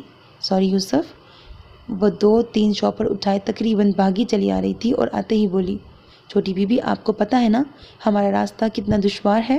وہ خفکی سے بولا، اور وسیع خان نے آپ کی ذمہ داری مجھ پہ ڈالی ہے، دعا کرو وہ یہ ذمہ داری عمر بھر کے لیے تم پہ ڈال دیں۔ وہ جواباً شرارت سے بولی، پہلے تو مجھے اپنی اوقات کا علم ہے، اور اگر وہ بھی چاہیں تو بھی مجھے منظور نہیں ہوگا۔ وہ منہ بنا کے بولا تھا، کیوں، میں اتنی بری ہوں؟ چھوٹی بی بی، میں بہت برا ہوں، مہربانی کر کے آپ اپنے رتبے کو یاد رکھیں اور مجھے میری اوقات میں رہنے دیں۔ اب کہ وہ ذرا سختی سے بولا، یوسف، اللہ نے ہر انسان کو برابر پیدا کیا ہے، تمہاری بدقسمتی تھی کہ تم رل گئے، ورنہ جڑیں تمہاری بھی بہت مضبوط ہیں۔ نگاہ دھیرے دھیرے کھلتی جا رہی تھی۔ اگر وہ بھی حوصلہ افزائی کرتا تو وہ مکمل طور پر کھل جاتی۔ اس کے اندر باہر کے موسم کی طرح جھکڑ چلنے لگے۔ میں بھی تو ایک پتے کی مانند ہوں جسے ہوا کے بدمست جھونکے یوں ہی ادھر ادھر اچھالتے ہیں۔ وہ اڑتے ہوئے پتوں کو دیکھ کے بولا، پلیز یوسف، تم اپنی اوقات اگر جاننا چاہو تو مجھ سے پوچھو، میرے لیے تم کیا ہو؟ چھوٹی بی بی چپ کر جائیں آپ، ورنہ میں یہ باتیں چھوٹے خان کو بتا دوں گا۔ بلاخر اسے دھمکی دینی پڑی۔ تم کبھی بھی وسیع لالا کو نہیں بتا سکتے، کیونکہ تم جانتے ہو کہ جاننے کے بعد وہ مجھے جان سے مار سکتے ہیں، اور مجھے یقین ہے یہ تم نہیں چاہتے۔ وہ مسکرا کے بولی تو وہ چڑ گیا، اتنے زور سے بریک پہ پاؤں رکھے کہ وہ جھٹکے سے اگلی سیٹ سے جا ٹکرائی۔ یوسف! تکلیف سے اس نے ماتھے کو پکڑا، مگر یوسف نے پلٹ کے دیکھے بغیر اپنی بات کی۔ نگاہ خانم، میری مزید آزمائش مت بنو۔ میرے پاس لٹانے کو کچھ بھی نہیں، البتہ تمہاری اونچی حویلی کی مضبوط دیواریں لرز جائیں گی۔ تو پھر کیا کروں میں؟ گھٹ گھٹ کے مر جاؤں؟ مجھے تم سے بہت محبت ہے یوسف۔ جذبات نے لفظوں کا پیرہن اوڑھ لیا۔ اس نے کہہ ہی ڈالا، اسی محبت کا واسطہ دے کے اگر کچھ مانگوں تو دو گی؟ چند لمحوں کے توقف کے بعد یوسف نے پوچھا۔ باہر کے موسم کی طرح اندر بھی طوفان برپا تھا۔ میں نے کچھ پوچھا ہے؟ یوسف نے دوبارہ سوال کیا۔ مجھے معاف کر دینا یوسف، میں تمہیں مایوس کروں گی۔ میں جانتی ہوں کہ تم مجھ سے کیا مانگو گے، اور میں وہ تمہیں دے نہیں پاؤں گی۔ نگاہ نے انکار کر دیا۔ ہاں، میں بھول گیا تھا کہ جھولی پھیلانے سے پہلے سامنے والے کا ظرف دیکھ لینا چاہیے۔ لفظ چبا چبا کے ادا کرنے کے بعد گاڑی جھٹکے سے سٹارٹ کی، مگر 5 منٹ بعد ہی یوسف کو اپنی بہت بڑی غلطی کا احساس ہوا، اور غلطی بھی ایسی کہ جس کا نتیجہ انتہائی تکلیف دہ تھا۔ وہ بالکل بھول گیا تھا کہ اسے گاڑی میں پٹرول ڈلوانا ہے، اور اب کسی بھی لمحے گاڑی رک سکتی تھی، اور جگہ بھی ایسی تھی کہ قریب کوئی پٹرول پمپ نہ تھا۔ وہ بے طرح پریشان ہو گیا۔ اکیلا ہوتا تو شاید پریشانی اتنی نہ ہوتی، اوپر سے شام کے سائے گہرے ہو رہے تھے، اور موسم بھی اب برسا۔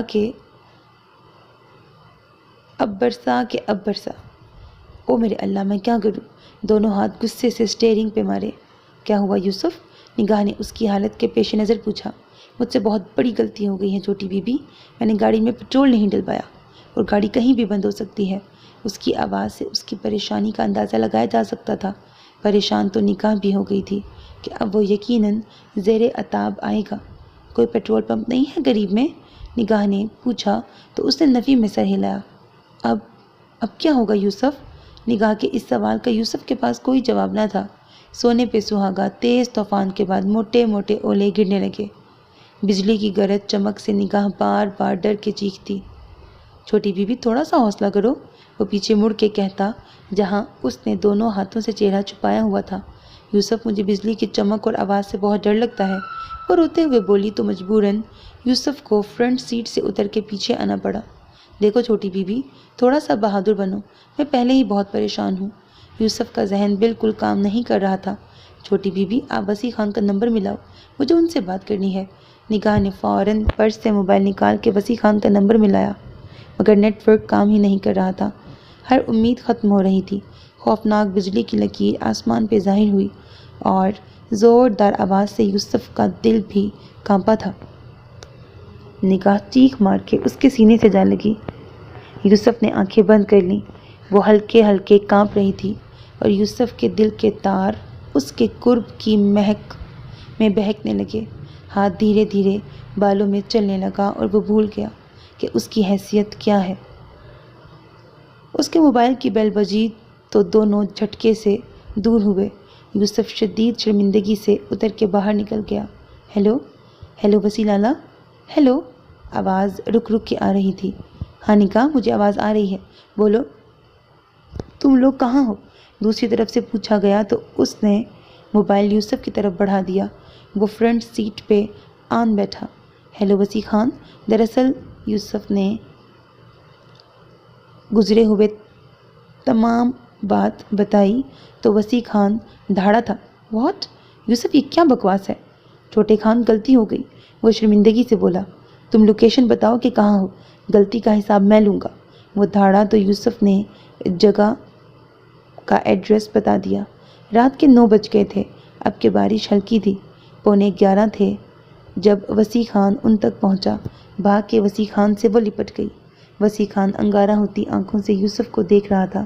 اس نے سر جھکا لیا۔ تمہیں یوسف احساس نہیں کہ تم نے کتنی بڑی غلطی کی ہے؟ میرا بس نہیں چل رہا کہ میں تمہارا گلا دبا دوں۔ وسیع خان کا غصہ حد سے زیادہ تھا۔ 10,000 حادثات ہو سکتے تھے اور تمہارے ساتھ یہ بھی تھی۔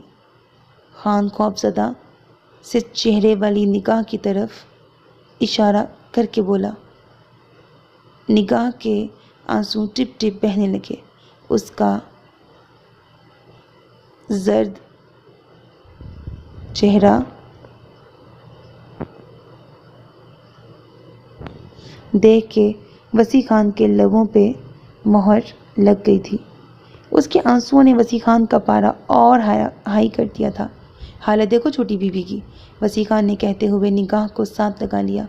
یوسف سے شرمندگی سے نظر نہیں اٹھائی جا رہی تھی۔ اب رکو تم یہاں اور جس طرح مرضی ہے گاڑی لے کے حویلی پہنچو، کہہ کے وسیع خان نگاہ کو لے کے گاڑی کی طرف بڑھا تو نگاہ سے رہا نہ گیا۔ لالا، آدھی رات ہے، یوں مناسب نہیں ہے، غلطی ہو ہی جاتی ہے۔ کچھ غلطیاں قابل معافی نہیں ہوتی نگاہ۔ اگر خدا نہ خواستہ اس ویرانے میں تمہیں کچھ ہو جاتا تو 10,000 مسئلے ہو سکتے ہیں، ساتھ ہی سرحدی جنگل ہے، ڈاکو راج ہے، سنبھال سکتے تھے تم؟ اس نے مڑ کے یوسف کے سینے پہ انگلی مارتے ہوئے کہا۔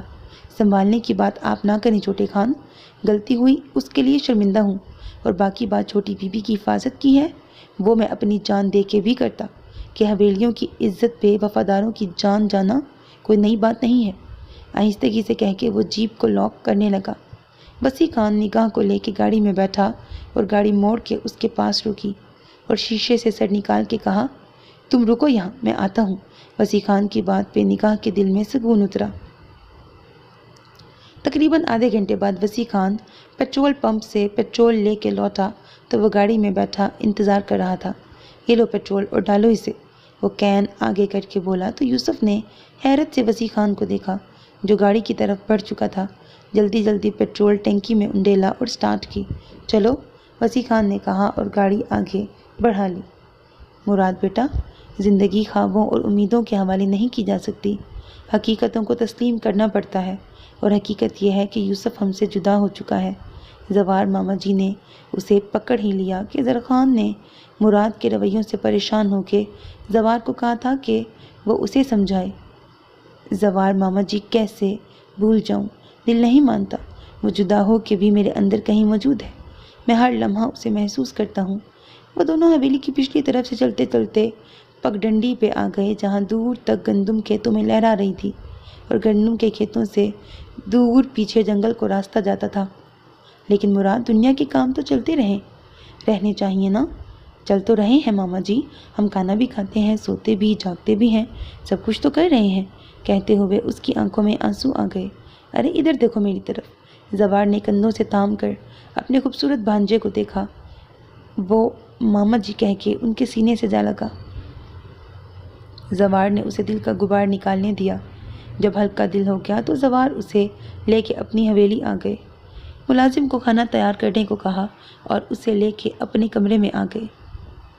دیکھو مراد، تمہاری ماں کشمالا جس نے تمہیں صرف جنم دیا تھا، صرف میری بہن ہی نہیں، میری دوست، میری ہمراز، سب کچھ تھی۔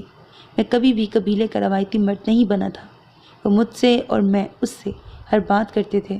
جب تمہاری قندیل ماما زرخان کی زندگی میں کشمالا کی موت کے بعد آئیں تو سب کے سامنے مضبوطی سے جمے رہنے کے باوجود میں ساری رات اپنی بہن کی یاد میں گزارتا تھا، مگر وقت نے ثابت کیا کہ قندیل نے صرف تمہیں جنم نہیں دیا، باقی اس نے ماں والا ہر روپ اپنایا۔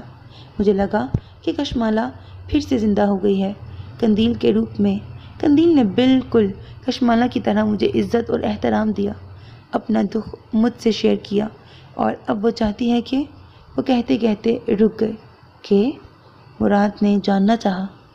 دیکھو مراد، قندیل کی خواہش ہے اب تم شادی کر لو۔ میں جھجک تو رہا تھا یہ کہتے ہوئے کیونکہ میں بیٹی کا باپ ہوں، مگر قندیل کا خیال ہے کہ تم میری بات نہیں ٹال سکتے۔ زوار خان نے منہ موڑ کے بات کی۔ ماما جی، جیسے آپ لوگوں کی مرضی۔ مراد نے زوار خان کی عزت رکھی۔ وہ جانتا تھا کہ وہ اس وقت بیٹی کے باپ نہیں بلکہ قندیل کے بھائی بن کے بات کر رہے تھے، اور ان کا بھرم رکھنا مراد کے لیے لازم تھا کہ وہ اس کو جنم دینے والی کے بھائی بھی تھے۔ میرا شیر، زوار خان نے مڑ کے اسے سینے سے لگا لیا۔ ارے مراد بیٹا، تم کب آئے؟ زرمینہ بھتیجے کو دیکھ کے خوشی سے بولی۔ پھپھو جانی، آج ماما جی سے باتیں کرنے کا دل چاہ رہا تھا، سو چلا آیا۔ مراد دسترخوان پہ بیٹھتے ہوئے بولا۔ ارے واہ، آج مراد لالا بھی ہیں؟ کمال خان مراد سے گلے مل کر بولا۔ ابھی نوالا منہ میں ہی تھا کہ ہدی بڑے دروازے سے اندر داخل ہوئی۔ السلام علیکم، آج میرا انتظار ہی نہیں کیا۔ وہ چہکی، اس بات سے بے خبر کہ وہاں مراد خان بھی بیٹھا ہے۔ یوں تو آمنا سامنا خاندان میں ہوتا ہی رہتا تھا، مگر باپ اور بھائیوں کے سامنے تو کبھی یہ بے تکلفی نہ تھی۔ جمال نے حیرانی سے بہن کو دیکھا۔ ارے واہ، کریلے کیما! سالن ڈال کے ابھی پہلا نوالا ڈالنے کے لیے منہ کھولا ہی تھا کہ باپ کے ساتھ بیٹھے شخص پہ نظریں جا پڑیں۔ ہاتھ وہیں رک گئے۔ سب کے چہرے پہ مسکراہٹ دوڑ گئی۔ شرمندہ ہو کے اٹھی اور جلدی سے اپنے کمرے میں بھاگ گئی۔ سب نے مسکراہٹ بمشکل ایک دوسرے سے چھپائی تھی۔ مرجانہ نے ملازمہ کے ہاتھ اس کا کھانا کمرے میں بھجوا دیا۔ کھانے کے بعد سب چائے پیتے ہوئے مراد جمال خان کے ساتھ باہر آ گیا۔ جمال، تم دونوں خوش تو ہو نا اب؟ مراد نے پوچھا تو وہ مسکرا کے بولا، ہاں سب ٹھیک ہے۔ میں نے مرجانہ کو پرائیویٹ میڈیکل کالج میں ایڈمیشن لینے پر راضی کر لیا ہے۔ ڈاکٹر بننا اس کا خواب ہے اور میں اس کے خواب کی تکمیل کروں گا۔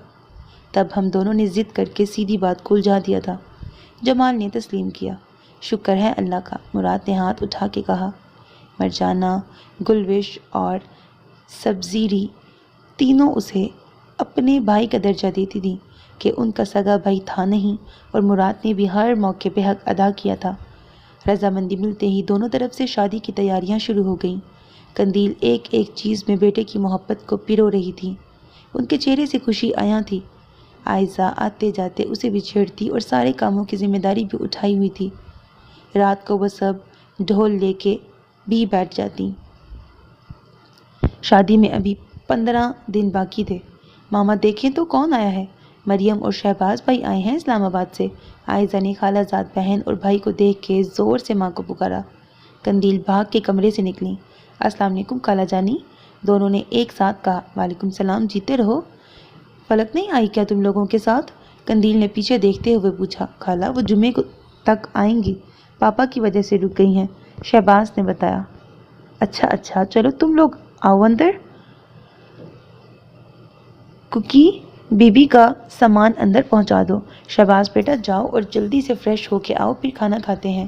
عائزہ اور مریم دونوں کھلکھلاتی ہوئی اپنے کمرے کی طرف بڑھ گئیں۔ حویلی میں شادی کی رونقیں ایک ہفتہ پہلے سے شروع ہو چکی تھیں۔ ہر چہرہ جگمگا رہا تھا کہ اچانک سیاہ آندھی اٹھی اور سب کچھ برباد ہو گیا۔ ایک قیامت برپا ہوئی تھی۔ زندگی کی ہر خوشی بے رنگ ہو گئی تھی۔ خبر تھی ہی ایسی کہ کوئی سمجھ نہیں پا رہا تھا کہ یہ سب کیسے ہو گیا۔ مراد اور ہدی کی منگنی دونوں کی باہمی رضامندی سے ہوئی تھی۔ مراد کے نام کے تارے اس کی مانگ میں چمکتے ہر کسی نے دیکھے تھے، تو پھر یہ کیا ہوا؟ ہدی نے شادی سے انکار کر دیا۔ زرخان کی حویلی کے پرندے بھی یہ خبر سن کے چہکنا بھول گئے۔ خود فون پہ ہدی نے قندیل کو انکار کیا تھا۔ وہ تو سن کے جیسے پتھر کی ہو گئی تھی۔ مراد چپ چاپ اپنے کمرے میں چلا گیا۔ دوسری طرف زوار خان، جمال خان اور نبیل نے سنا تو دندناتے ہوئے ہدی کے کمرے میں چلے آئے۔ وہاں زرمینہ اور مرجانہ پہلے سے موجود تھیں۔ وہ ان سب کے درمیان چپ چاپ بیٹھی تھی۔ ہدی، زوار خان کی آواز سے حویلی کے در و دیوار بھی کانپ اٹھے۔ کیا یہ سچ ہے؟ بابا جان مجھے معاف کر دیں، مگر میں یہ شادی نہیں کر سکتی۔ جب فیصلہ کر ہی چکی تھی تو سب کو فیس کرنے کی ہمت تو کرنی تھی۔ بکواس بند کرو تم، اس منگنی سے پہلے تم سے تمہاری مرضی پوچھی گئی تھی، جمال خان ڈانٹتے ہوئے بولے۔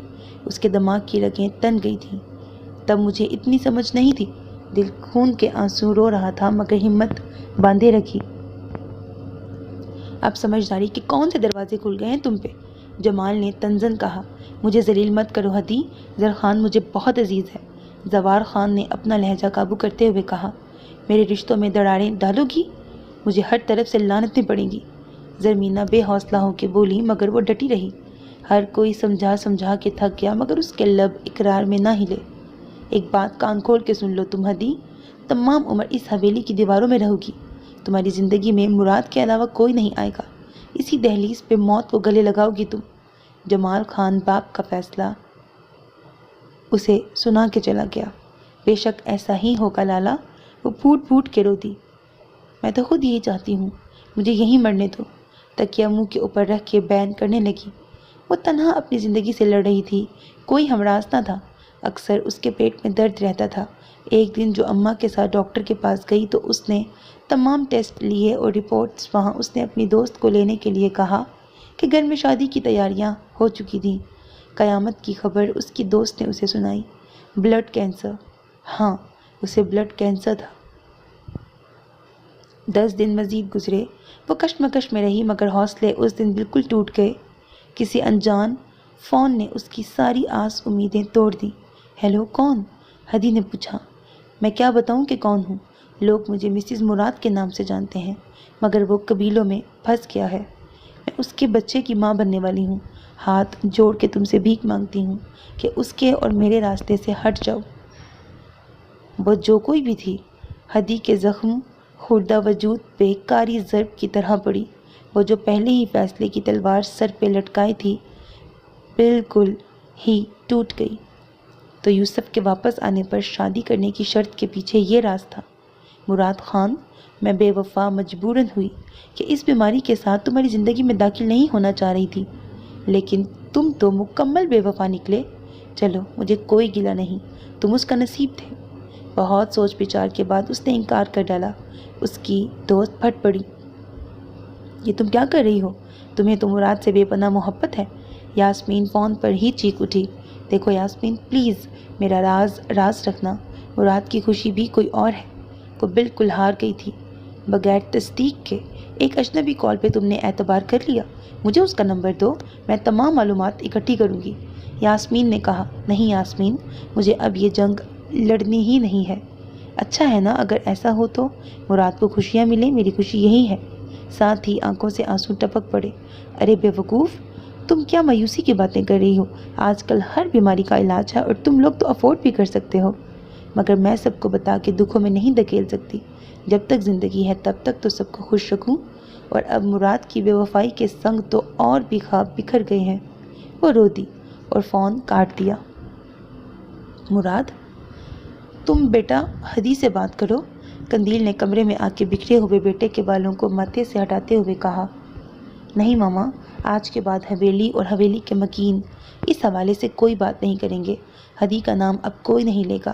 جو بات ختم ہو گئی ہے اسے دفن کر دیں، میں اب بالکل نارمل ہوں۔ وہ جبراً مسکرایا تو وہ روتے ہوئے وہاں سے نکل گئیں۔ جمال خان اسلام آباد جانے کے لیے نکلا تو گاؤں کی پکی سڑک پہ ہی اسے مراد کی گاڑی نظر آئی۔ ہدی کے انکار کے بعد دونوں کی کوئی ملاقات نہ ہوئی تھی، مگر اب اگنور نہیں کیا جا سکتا تھا۔ دونوں آمنے سامنے تھے۔ مراد اتر کے اس کی طرف آیا، سن گلاسز اتارے اور ہاتھ اس کی طرف بڑھایا جو گاڑی سے اتر رہا تھا۔ کیسے ہو جمال خان؟ مراد نے ضبط قائم رکھا۔ ٹھیک ہوں، تم کیسے ہو؟ جمال خان نے نظریں چراتے ہوئے پوچھا۔ شکر ہے اللہ کا، کہیں جا رہے ہو؟ ہاں، وہ 3rd ایئر کا رزلٹ سنا ہے آ گیا ہے، وہی معلوم کرنے جا رہا ہوں۔ اچھا، چلو میں پھر رنگ کروں گا، مراد نے مسکرا کے کہا اور واپس جا کے گاڑی میں بیٹھ گیا۔ جمال نے آنکھیں موند لیں۔ ڈھیروں گلے ہدی سے کیے کہ وہ ان دونوں کی دوستی کو کس مقام پہ لے آئی ہے۔ اگلے دن وہ جمال خان کے پاس حویلی میں تھا۔ السلام علیکم ماما جی۔ وہ زوار خان کے سامنے اس انکار کے بعد پہلی دفعہ آیا تھا۔ وعلیکم السلام، جیتے رہو۔ شرمندگی ان کے چہرے سے عیاں تھی۔ وہ سب کو اس صورتحال سے نکالنا چاہتا تھا کہ ایک طرف ماما جی تھے اور دوسری طرف پھپھو۔ کس کس رشتے سے وہ لوگ کٹ سکتے تھے؟ زری پھپھو نے اسے دیکھا تو چہرہ دوپٹے میں چھپا کے رو دی۔ ارے ارے پھپھو جانی، یہ جو اللہ کے فیصلے ہوتے ہیں نا، انہیں تسلیم کرنے میں دل کھلا رکھنا چاہیے۔ اپنے آپ کو ایزی کریں، رشتے جبر کی زنجیر سے تو نہیں باندھے جاتے نا۔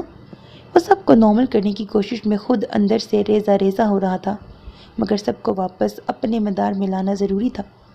ماما جی تو بابا جان کے پاس گئے تھے اور ہاتھ جوڑ کے معافی مانگی تھی۔ پھپھو نے رو رو کے بھائی سے رشتوں کو برقرار رکھنے کی استدعا کی تھی۔ زرخان تو تھے ہی بڑے دل کے، اٹھ کے زوار خان کو گلے لگا لیا کہ دوستی ایک طرف وہ ان کی بہن سے منسلک تھا، زرمینہ انہیں بہت عزیز تھی۔ وہ سب بھی اس حادثے کے متعلق عجیب سے مخمصے میں تھے کہ سب کیوں اور کیسے ہوا، مگر کوئی حدیق کے انکار کی حقیقت سے واقف نہ تھا۔ مراد کی نظریں بے ارادہ کئی دفعہ اس کے کمرے کی طرف اٹھی تھیں، جنہیں مرجانہ نے بار بار دیکھا تھا، مگر کوئی کچھ نہ کر پا رہا تھا۔ ضبط کا پیمانہ جب آخری حد پہ آ گیا تو وہ فوراً اٹھا اور واپس حویلی آ گیا۔ یوسف، یہ موبائل ہے تمہارے لیے، اکثر رابطہ کرنا پڑے تو مسئلہ بن جاتا ہے۔ وسیع خان ایک درمیانہ درجے کا موبائل سیٹ اس کی طرف بڑھا کے بولا۔ وسیع خان، مجھے تو پتہ نہیں کہ یہ کیسے چلے گا، وہ جھجک کے بولا تو وہیں حجرے میں وسیع خان چرپائی پہ بیٹھ گیا اور اپنے موبائل سے بیل دی۔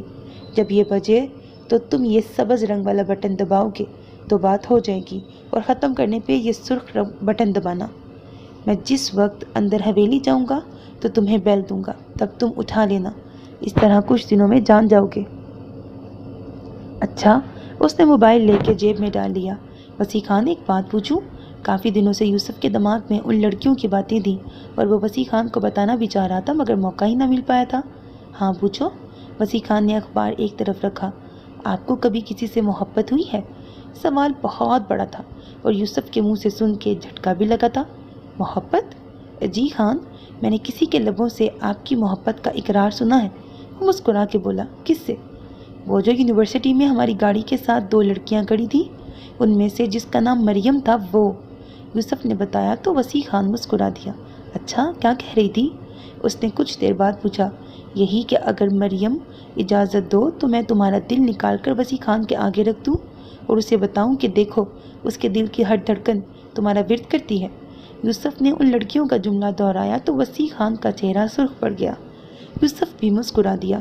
وسیع خان نے نہ انکار کیا اور نہ اقرار، البتہ اس کے چہرے کے رنگ گواہ تھے کہ اس کے دل کی دنیا میں کیا ہو رہا ہے۔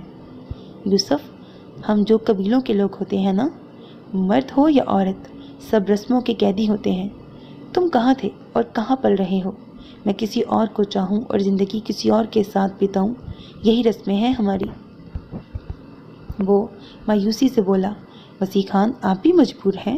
یوسف نے حیرانی سے کہا تو وہ مسکرا دیا۔ تم کیا جانو یوسف، کون کتنا مجبور ہے؟ خیر چھوڑو اور سنو، بابا جان کے ساتھ باچا خیل قبیلے کا جرگہ ہے نا، کوئی زمینوں کا معاملہ ہے، اس میں بابا کے ساتھ چلے جانا۔ اس نے بات کا رخ بدلا۔ جی اچھا خان۔ یوسف اپنے کمرے میں آیا تو کچھ سوچتے سوچتے دھیان نگاہ کی طرف چلا گیا۔ اس دن وہ جب ساتھ لگی تھی تو زندگی میں پہلی دفعہ محبت کو محسوس کیا تھا۔ ایک وہ امام زامن جو رخصت کرتے سمے میری ماں نے میرے بازو پہ باندھا تھا، پھر زہرا خانم کی محبت، یہی کچھ تو تھا میرے دامن میں، اور اب نگاہ نے احساس دلایا کہ زندگی کیا ہے، محبت کس الاؤ کا نام ہے، لیکن یہ الاؤ اندر ہی اندر میرے وجود کو جلا تو سکتا ہے، مگر اس کی روشنی میرے وجود کو روشن نہیں کر سکتی۔ میں خود کیا ہوں؟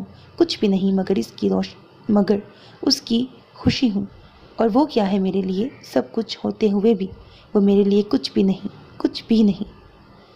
آنکھوں کے آگے تاریکی آ گئی، ساری روشنی تو اس کے سنگ تھی۔ رات جرگے سے واپسی پہ وہ زہرا خانم کی طرف آ گیا۔ نگاہ نے اسے اندر جاتے دیکھا تو بھاگ کے کچن میں آئی، جلدی جلدی فریج سے شامی کباب نکالے اور فرائی کیے، ساتھ ہی 2 کپ چائے بنا ڈالی اور جلدی سے ٹرے لے کے اندر آئی۔ یہ لیں بوبو جی، آپ کے لیے چائے، وہ ٹرے ان کے سامنے رکھ کے بولی۔ یوسف نے نظریں بالکل نہ اٹھائیں، بلکہ جانے کے لیے اٹھ کھڑا ہوا۔ ارے چائے تو پی لو، وہ جلدی سے اس کے سامنے آ گئی۔ میرا دل نہیں چاہ رہا، وہ سختی سے بول کے نکل گیا۔ بوبو جی کو اب کوئی شک نہ رہا کہ وہ یوسف ہی ہے، ورنہ نگاہ یوں بھلا چائے لاتی اور پھر اسے کہتی، مگر بوبو جی نے نظریں چرائیں۔ ارے یہ موبائل کس کا ہے؟ نگاہ نے موبائل اٹھا کے پوچھا۔ یہ یوسف کا ہے، وسیع خان نے دیا ہے اسے، زہرا خانم نے بتایا تو نگاہ نے اس کے موبائل سے اپنے موبائل پہ بیل دی تاکہ اس کا نمبر اس کے موبائل میں آ جائے۔ زہرا خانم نے جائے نماز بچھاتے ہوئے کند اکھیوں سے اسے دیکھا۔ ابھی وہ اٹھی ہی تھی کہ وہ پلٹ آیا۔ میرا موبائل تھا یہاں، وہ ادھر ادھر دیکھتے ہوئے بولا تو نگاہ نے ہتھیلی آگے کر دی جس پہ موبائل رکھا تھا۔ شکریہ۔ موبائل لے کے وہ 1 سیکنڈ بھی نہ رکا، وہ اسے موقع نہیں دینا چاہتا تھا۔ کب تک بھاگو گے یوسف؟ وہ مسکرائی۔ رات کا وقت تھا سو اس نے آہستگی سے اس کا نمبر ملایا۔ 1 2 3 4 5 گھنٹیاں بجتی چلی گئیں۔ شاید وہ سو گیا تھا۔ کیا یہ ممکن ہے کہ تم میرے ہی ہو جاؤ؟ نہیں شاید، بلکہ یقیناً نہیں یوسف، میں سب جانتی ہوں، مگر خود کو تمہاری سوچوں سے جدا نہیں کر پا رہی۔ تمہاری محبت نے مجھے رنگ ڈالا ہے۔ یقین جانو، وہ چند لمحے جو میں نے تمہاری باہوں میں گزارے میری زندگی کا حاصل ہیں۔ میں ان کے سہارے زندگی بتا سکتی ہوں۔ اگر کبھی جو یوسف مجھ سے دور ہو گیا تو میں کیا کروں گی؟ اس کو دیکھے بنا چین نہیں آتا۔ انہی بے چین سوچوں کے ساتھ نہ جانے وہ کب سو گئی۔ صبح ناشتے کے لیے آئی تو بابا جان، بسی لالا، اماں، بوبو جی سب بیٹھے تھے۔ آؤ بیٹا، آج دیر تک سوتی رہی؟ اماں نے پوچھا تو مسکرا کے رہ گئی۔ پراٹھا انڈا اس کا پسندیدہ ناشتہ تھا۔ ابھی 2-3 نوالے ہی لیے تھے کہ یوسف اندر چلا آیا۔ سب کو سلام کر کے بابا کی طرف مڑا۔ بڑے خان گاؤں کے منشی اسلم کی بیٹی مل گئی ہے۔ وہ موچیوں کے لڑکے کے ساتھ تھی۔ اچھا، انہیں قید میں رکھو، جرگے میں فیصلہ کریں گے۔ کم بخت بوڑھے باپ کو ذلیل کروا دیا ہے اس عمر میں، انہوں نے کہا تو یوسف کی نظریں ایک دم نگاہ پہ پڑیں۔ اس کے ہاتھ ہلکے ہلکے کانپ رہے تھے۔ اگر کبھی جو بابا کو علم ہو گیا کہ میں یوسف کو پسند کر بیٹھی ہوں تو کیا ہوگا؟ وہ مجھے زندہ دفن کر دیں گے۔ جب سوچ کے در کھلتے تھے تو ہر طرف اندھیرا ہی نظر آتا تھا۔ وہ خود کو زہرا خانم کے روپ میں دیکھتی تھی۔ میں کیا کروں میرے رب؟ وہ شخص میری روح میں سما گیا ہے، میں اس کے بنا مر جاؤں گی۔ میرے مالک میری مدد کر، مجھے نواز دے، مجھے بخش دے۔ وہ زہرا خانم کے کمرے میں چلی آئی۔ نے کہا، بیٹا کیا ہوا ہے؟ زہرا خانم اس کی حالت دیکھ کے گھبرا گئی۔ بابو جی میں اس کے بنا نہیں رہ پاؤں گی۔ وہ ان سے لپٹ کے بولی، خود کو سنبھالو نگاہ، پاگل پن مت کرو۔ انہوں نے ڈانٹا۔ بابو جی، محبت رو کیوں بن جاتی ہے؟ ایک شخص ہے، بہت چاہا ہے اسے میں نے، وہی میری دسترس سے دور کیوں ہے؟ وہ کھوئے کھوئے لہجے میں بولی۔ نہ جانے کیوں اتنی مضبوط دیواروں کے اندر محبتوں کی لکیریں روشنی کی امید بن کے داخل ہو جاتی ہیں۔ ہم صدیوں سے پستی زندگیاں اس لفظ محبت کو اپنی کتاب زیست میں دفن کیوں نہیں کر دیتی؟ ہر بار ایک بیٹی زندہ دفن ہونے کے لیے کیوں تیار ہو جاتی ہے؟ انہوں نے سوچا، میری جان خود کو سنبھالو۔ اس مضبوط در و دیوار والی حویلی کے باہر بڑے بڑے لان ہیں، جہاں سرسبز لان ختم ہوتے ہیں وہاں لہلہاتے کھیت شروع ہوتے ہیں اور ان کی حد جنگل تک جاتی ہے۔ اور اس جنگل میں ہزاروں سالوں سے آج تک وہ بیٹیاں دفن ہیں جنہوں نے قبیلے کے آگے سر اٹھایا، رسموں کو ماننے سے انکار کیا۔ زہرا خانم نے کہا، بابو جی، مجھے اس جنگل سے بالکل ڈر نہیں لگتا۔ مرنا تو تب بھی ہے اور اب بھی ہے۔ زندہ لاشیں حویلیوں کے اندر نامراد پھریں کہ مر کے سفید کفن میں دفن ہو جائیں، بات ایک ہی ہے۔ میں اپنی جائز خواہش سے پیچھے نہیں ہٹوں گی۔ اس نے فیصلہ کر لیا اور زہرا خانم اسے حیرت سے دیکھنے لگی۔ رات 10 بجے تو اس نے بے ساختہ یوسف کا نمبر ملایا۔ اس بار اس نے دوسری ہی گھنٹی پہ موبائل آن کر دیا۔ ہیلو یوسف، بے قراری سے پکارا۔ جی کون؟ چھوٹی بی بی۔ یوسف کو جھٹکا لگا۔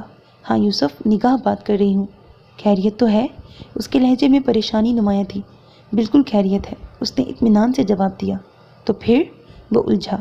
سمجھ تو گیا تھا مگر انجان ہو گیا۔ یوسف، تم اچھی طرح جانتے ہو کہ میں نے تمہیں کیوں فون کیا ہے۔ نگاہ بی بی، میں بالکل نہیں جانتا، آپ بتائیں نا۔ وہ پتھر تھا۔ میں نے اس لیے فون کیا ہے کہ میرا دل تم سے باتیں کرنے کے لیے بے تاب ہے۔ مجھ جیسے ان پڑھ سے بات کر کے آپ کو کیا ملے گا؟ حقیقت پسندی اس کا خاصہ تھی۔ علم کتابوں اور ڈگریوں کا محتاج نہیں ہوتا یوسف، تجربوں سے بڑا استاد کوئی بھی نہیں۔ یہ بھی چھوٹی بی بی کتابی باتیں ہیں، اس گفتگو کے لیے کسی مناسب بندے کا انتخاب کریں، کہہ کے اس نے رابطہ ختم کر ڈالا۔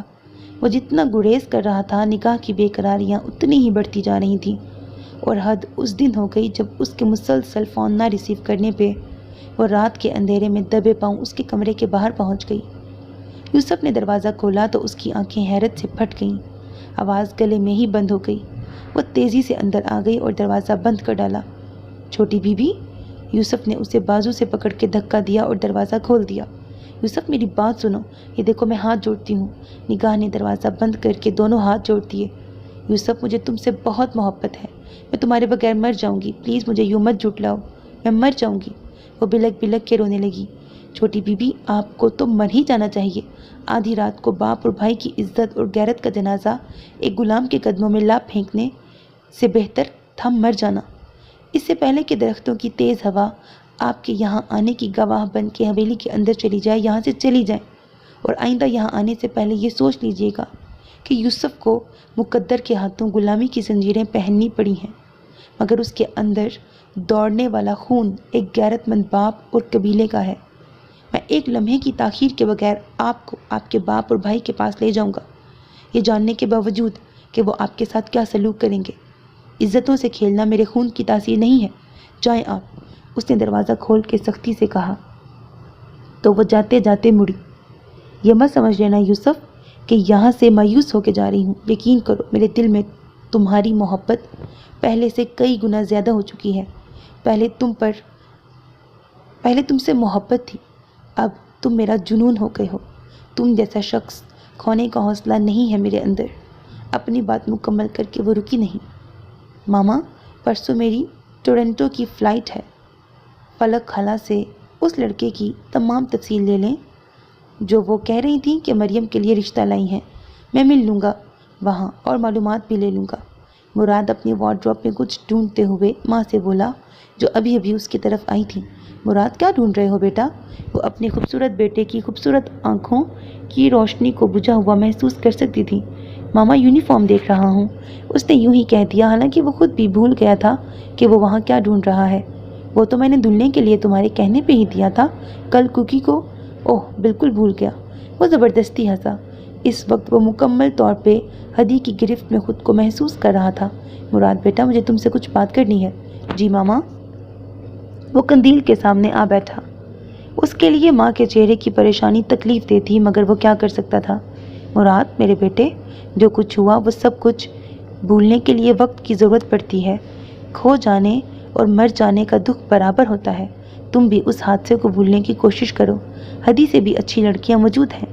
ماما، مر جانے والوں کو تو بندہ دفن کر کے تکلیف وقت کے حوالے کر سکتا ہے، مگر کھو جانے والے عمر بھر کا روگ بن جاتے ہیں، جیسے یوسف، جیسے ہدی، وہ دور خلاؤں میں کھو گیا۔ مگر مراد، زندگی کے کام تو چلتے رہتے ہیں۔ تم، میں، تمہارے بابا سب زندہ ہیں یوسف کے بغیر۔ تمہیں بھی زندگی گزارنی ہے ہدی کے بغیر۔ وہ تمہارا نصیب ہی نہیں تھی۔ درمیان میں کوئی دشمن آتا تو تمہاری یہ ماں قبیلوں کے اصولوں اور رواجوں سے بالاتر ہو کے ہدی کو تم سے ملاتی، مگر یہاں تو وہ خود ہی پیچھے ہٹ گئی ہے۔ قندیل نے کہتے ہوئے بیٹے کا ہاتھ تھام لیا۔ یہی ایک کانٹا ہے دل میں ماما کہ یہ کیسی چال چلی ہے اس نے، اور اس کی اس چال کو سمجھنے کے لیے مجھے وقت دیں۔ میں سنبھل جاؤں تو پھر جو چاہیں فیصلہ کریں، مجھے منظور ہوگا۔ وہ ایک فرما بردار بیٹا تھا، مگر مراد میری خواہش تھی کہ تمہاری اور عائشہ کی شادی ایک ساتھ ہو جاتی۔ تمہاری وشے خالہ اور شیمل چاچو عائشہ کی شادی پر زور دے رہے ہیں۔ ماما، یہ پورا مہینہ میرا بہت ٹف شیڈول ہے۔ اگلے ماہ کی کوئی بھی تاریخ رکھ لیں عائشہ کے لیے۔ وہ اپنی بات گول کر کے بولا، مگر مراد، میں تو تمہاری۔ ماما، وہ بھی ہو جائے گی، فکر نہ کریں، مگر ابھی عائشہ، اوکے؟ مراد نے ماں کے ہاتھ چومے اور تیزی سے باہر نکل گیا۔ وہ افسردگی سے مسکرا دی۔ میرے بچوں، تمہاری ماں ہار گئی ہے تقدیر کے ہاتھوں، کچھ نہ کر پائی ہے، نہ مراد کے لیے اور نہ یوسف کے لیے۔ مراد کی طبیعت بہت بے چین ہو رہی تھی۔ گندم کے کھیت میں لہلہاتی بالیاں بھی اس کے دل کی اداسی کو دور نہ کر سکیں۔ جس طرح ہماری جاگیروں کی کوئی حد نہیں، ایسے ہی ہدی تم نے میرے دل کے زخموں کو بے حساب اور بے حد تکلیف دی ہے۔ تمہیں اندازہ ہی نہیں کہ تم نے مراد خان کو زندہ مار دیا ہے۔ دکھ کی اتنی شدید لہر تھی کہ وہ ضبط نہیں کر پا رہا تھا۔ کتنی ہی دیر موبائل بجتا رہا۔ اس نے یس کا بٹن دبایا۔ ہیلو، جی کون؟ مراد بھائی؟ دوسری طرف کوئی اجنبی نسوانی آواز تھی۔ جی، مگر آپ کون؟ مراد پہچان نہ پایا۔ میں یاسمین ہوں، ہدی کی بہت کلوز فرینڈ۔ اس نے تعارف کروایا تو وہ چپ کر گیا۔ مراد بھائی پلیز سیل آف نہ کیجیے گا، مجھے آپ سے بہت ضروری بات کرنی ہے۔ مراد کی خاموشی پہ وہ جھٹ بولی کہ کہیں بند نہ کر دے۔ جی بولیں مراد بھائی، میں ہدی سے بہت قریب ہوں۔ مجھے بھی یہی خوش فہمی تھی اپنے بارے میں، مگر وہ کسی کی نہیں ہو سکتی۔ مراد نے بات کاٹ کے تلخی سے کہا، کاش مراد بھائی انسانی وجود شیشے کا ہوتا، کوئی کسی سے نہ چھپ سکتا۔ آپ نے اس سے کیوں بے وفائی کی؟ وہ جان جاتی، اور وہ کیوں پیچھے ہٹی آپ جان جاتے۔ وہ الجھنے لگا، میں سمجھا نہیں۔ مراد بھائی، اسے تو اللہ نے سراپا وفا پیدا کیا ہے، مگر آپ نے کیا کیا؟ شادی اور بچے کسی اور کے وجود سے اور قبیلے کی رسموں کو نبھانے کے لیے ہدی؟ یہ محبت کیا ڈھونگ نہیں تھی؟ مراد کو جھٹکا لگا، یہ کیا بکواس ہے؟ کس سے شادی اور کس کے بچے؟ ہدی کے موبائل پہ آپ کی بیوی نے بات کی تھی اور یہ بھی بتایا تھا کہ وہ آپ کے بچے کی ماں بننے والی ہے، اسی لیے ہدی راستے سے ہٹ گئی، اسی لیے ہدی راستے سے ہٹ جائے۔ فریحہ عمر، مراد کے لبوں سے فوراً نام نکلا۔ فریحہ عمر اس کی یونیورسٹی فیلو تھی، انتہائی بے باک اور برگر فیملی کی پیداوار۔ مراد کو بغیر سوچے بھی، بغیر ثبوت کے بھی یقین ہو چلا تھا کہ فون کرنے والی وہی ہوگی۔ مراد، میں ہدی کا دیا ہوا وعدہ کبھی نہ توڑتی اگر اس کی حالت سنبھل جاتی۔ وہ آپ کی شادی شدہ زندگی سے نکلنے کے علاوہ آپ سب کی زندگیوں سے نکلنے کا ارادہ نہ کر لیتی تو میں شاید چپ کر جاتی۔ آپ جانتے ہیں نا کہ، یا شاید اس نے اپنے اس درد کو بھی سب سے چھپا رکھا ہو کہ مراد اس کے رکنے پہ بولا، وہ ٹھیک نہیں ہے۔ اس نے اپنی رپورٹس سب سے چھپا کے کہہ دیا تھا کہ بالکل ٹھیک ہے، ہلکا سا انفیکشن ہے۔ اس کی رپورٹس میرے پاس ہیں۔ اسے بولے نا یاسمین، بات مکمل کریں، کیا ہے اسے؟ مراد کا دل زور زور سے دھڑک رہا تھا۔ اسے بلڈ کینسر ہے۔ کیا؟ یہ آپ کیا کہہ رہی ہیں؟ یہ کیسے ممکن ہے؟ مراد تڑپ اٹھا۔ چوٹ ایسی لگی تھی کہ زخم روح تک جا پہنچا تھا۔ اس نے یہ بات ہر ایک سے چھپا رکھی ہے، پلیز آپ اسے سنبھال لیں، یاسمین نے کہا تو مراد نے کچھ سوچتے ہوئے پوچھا، ہدی کی رپورٹس کس کے پاس ہیں؟ میرے پاس ہیں۔ مجھے اپنا ایڈریس بتائیے، میں آپ سے رپورٹس لینے آ رہا ہوں۔ مراد نے یکدم فیصلہ کیا۔ اوکے، اگر کوئی پرابلم ہوئی تو رنگ کر لوں گا، مراد نے کہا۔ موبائل بند کرنے کے بعد وہ سیدھا حویلی آیا، جلدی سے کچھ ضروری سامان لیا اور قندیل کے کمرے پر دستک دی۔ اگرچہ یہ ان کے سونے کا ٹائم تھا مگر اس کے پاس وقت نہیں تھا، پورا وجود شدید طوفانوں میں گھرا تھا۔ ماما، مجھے ایمرجنسی کال آ گئی ہے، ابھی جانا ہے۔ ارے یہ کیا؟ بس کیا کرے ماما، یہ جاب ہی ایسی ہے، وہ بمشکل جواب دے پایا۔ اللہ کے حوالے میری جان، انہوں نے ماتھا چوم کے دعا دی۔ وہ سیدھا یاسمین کی طرف آیا، رپورٹس اٹھائیں، زہریلے ناک کی مانند وہ رپورٹس اس کی گاڑی کے ڈیش بورڈ پہ پڑی تھی۔ ہدی، اس کا نام آہ بن کے لبوں سے نکلا۔ اگلے دن وہ اپنے دوست کے توسط سے ہسپتال میں موجود تھا۔ یہ تو ابتدائی ٹیسٹ ہیں، آپ ان کے کچھ ایڈوانس ٹیسٹ کے لیے انہیں لے آئیں، ڈاکٹر نے فائل ٹیبل پہ رکھتے ہوئے کہا۔ جی مگر ان رپورٹس کے متعلق آپ کیا کہتے ہیں؟ مراد نے پوچھا۔ دیکھیں، مکمل ٹیسٹ لینے کے بعد ہی کچھ کہا جا سکتا ہے۔ بہرحال اللہ سے اچھی امید رکھیں، آج کل یہ بیماری قابل علاج ہے، ڈاکٹر نے حوصلہ دیا۔ اب اگلا قدم کیسے اٹھایا جائے، یہی سوچ اسے ستا رہی تھی۔ دماغ میں ایک خیال آیا، پھپھو جانی تو سن کے جی نہیں پائیں گی اور وہ شادی کے لیے حامی بھی نہیں بھرے گی، اور اگر ماما جی اور پھپھو کو اس کی بیماری کا پتہ چل گیا تو وہ سہ نہیں پائیں گے۔ مجھے یہ بات اوپن نہیں کرنی، اس نے فیصلہ کر لیا، مگر اس کے لیے مجھے ایمل خان کی مدد لینی پڑے گی۔ وہاں سے وہ سیدھا حویلی آ گیا، فون کر کے ایمل خان کو بلوا لیا۔ بولے جناب۔ ایمل، میں بہت پریشان ہوں، خیریت؟ وہ بھی گھبرا گیا۔ جواباً مراد نے بتایا تو ایمل خان کے پاؤں کے نیچے سے زمین نکل گئی۔ او میرے اللہ، وہ اتنی تکلیف سے گزر رہی ہے، میں اسے یہاں سے نکال لوں گا، میں اسے مرنے کے لیے نہیں چھوڑ سکتا، میں ایک ایک لمحہ اس کے ساتھ گزارنا چاہتا ہوں، میں اس کی تکلیف اپنے وجود پہ لینا چاہتا ہوں، میں اسے کسی کے ساتھ شیئر نہیں کرنا چاہتا۔ اگر اس کی بیماری کھل گئی تو وہ سب اسے مجھ سے دور کر دیں گے۔ وہ بے بسی سے بولا۔ تو پھر تم میری ہیلپ کرو گے ایمل خان؟ کیسے مراد؟ ایمل خان، تم کسی بہانے اسے باڑے والی سائٹ پہ لے جاؤ، وہاں سے میں معاملہ سنبھال لوں گا۔ لیکن کیا کرو گے؟ میں اسے وہاں سے شہر لے جاؤں گا، اور یہ بات تمہارے اور میرے درمیان رہنی چاہیے، مراد نے کہا تو ایمل خان گھبرا گیا۔ کیا وہ چلی جائے گی؟ میں زبردستی لے جاؤں گا، مگر آگے کیا ہوگا؟ یہ علاج کوئی 1-2 دن کا تو ہے نہیں۔ ایمل خان، میں سب سے پہلے اس سے نکاح کروں گا، ایک ہی طریقہ ہے میرے پاس اس کے قریب ہونے کا، لیکن پیچھے کیا ہوگا؟ تم خود کو لا علم ہی رکھنا، کچھ دنوں بعد جب میں تمہیں کہوں گا تب بتا دینا۔ مراد نے تمام پروگرام بتایا۔ بدنامی ہوگی مراد، ایمل خان نے پریشانی سے کہا۔ میں بدنامی کو دیکھوں، اسے دیکھوں یا خود کو دیکھوں، مجھے بس اس کے قریب رہنا ہے۔ وہ چھوٹا سا بچہ بن گیا تھا جسے بس پانے کی خواہش تھی۔ ٹھیک ہے، اس کی ضد کے آگے ایمل خان بھی ہار گیا۔ پھر صرف 3 دن بعد ہدی کو تنہا دیکھ کے ایمل خان بہانے سے اسے جانوروں کے باڑے والی سائٹ لے آیا جہاں مراد پہلے سے جیپ لے کے موجود تھا۔ ایمل خان کی مدد سے اسے زبردستی جیپ میں بٹھایا اور بغیر ٹائم ضائع کیے جیپ وہاں سے نکال لے گیا۔ ایمل خان پریشان تو تھا مگر اس کے لیے ضروری تھا کہ مراد اس کا ہم سفر بنے اور علاج بھی شروع ہو۔ یوسف، کمرے کا دروازہ بجانے کے بعد وسیع خان اس کی طرف آ گیا۔ وہ فوراً چارپائی سے اٹھا۔ جی وسیع خان، وہ مؤدب ہوا۔ یوسف، کچھ سامان ہے، کل شہر لے جا کے TCS کر دینا۔ جی بہتر، سر جھکا کے بولا۔ اچھا، صبح ذرا جلدی نکلنا۔ وہ کہہ کے مڑنے لگا تو موبائل پہ SMS کی بیل ہوئی۔ اوہ، پیغام ہے، وسیع خان نے موبائل اٹھاتے ہوئے کہا۔ وسیع خان، شروع میں جب یہ چھوٹی بیل ہوتی تھی تو میں اٹھا کے ہیلو ہیلو کرنے لگتا تھا، اس نے ہنس کے بتایا، یہ دیکھے بغیر کہ وسیع خان کا پیغام پڑھنے کے بعد چہرے کا رنگ کیوں بدلا تھا، چہرے پہ تناؤ کیوں پیدا ہو گیا تھا۔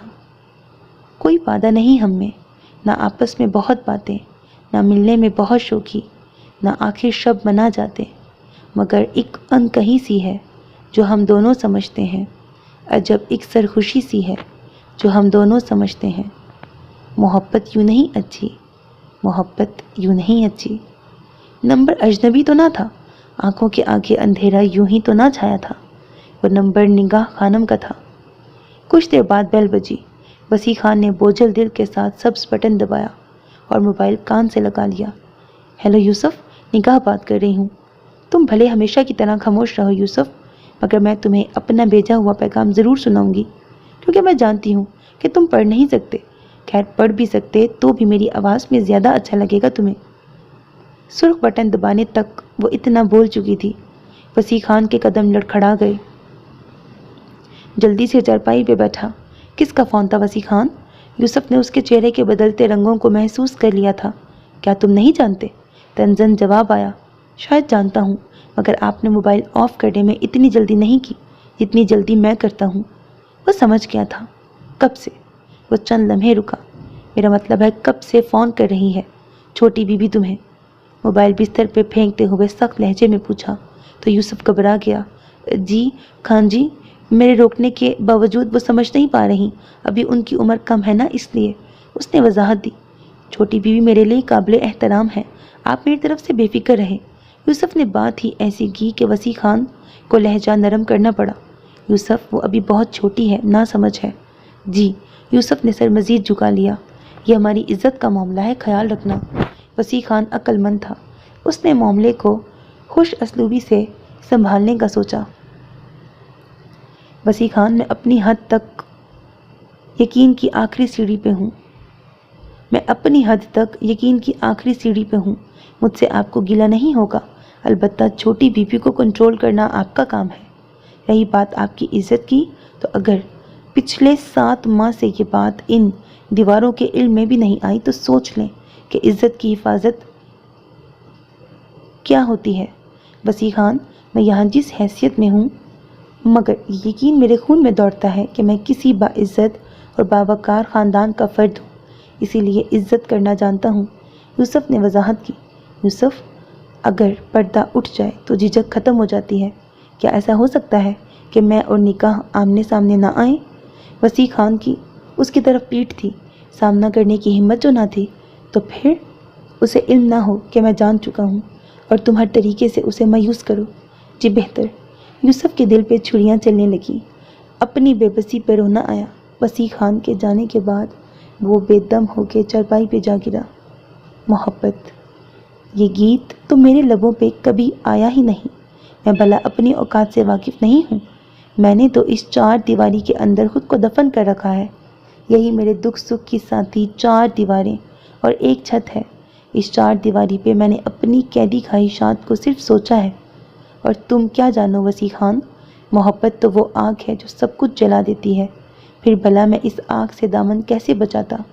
مگر صبر بھی تو انسانی فطرت ہے، جیسے میں صبر کی قید میں ہوں۔ وہ کون تھا، کس کا بیٹا تھا، وہ کچھ نہیں جانتا تھا۔ علم تھا تو صرف اتنا کہ وہ اپنے باپ کے قتل کے جرم میں اس قبیلے تک آیا تھا۔ سو میرے عزیز listeners, this was the end of the episode 1 of this novel. کل اس کا لاسٹ ایپیسوڈ اپلوڈ ہوگا۔ Hope that you like it. اپنا بہت خیال رکھیے گا نیک تمناؤں کے ساتھ۔ اللہ حافظ۔ And don't forget to subscribe to my channel because that's how you can encourage me and that's the only kind of support and encouragement which I want.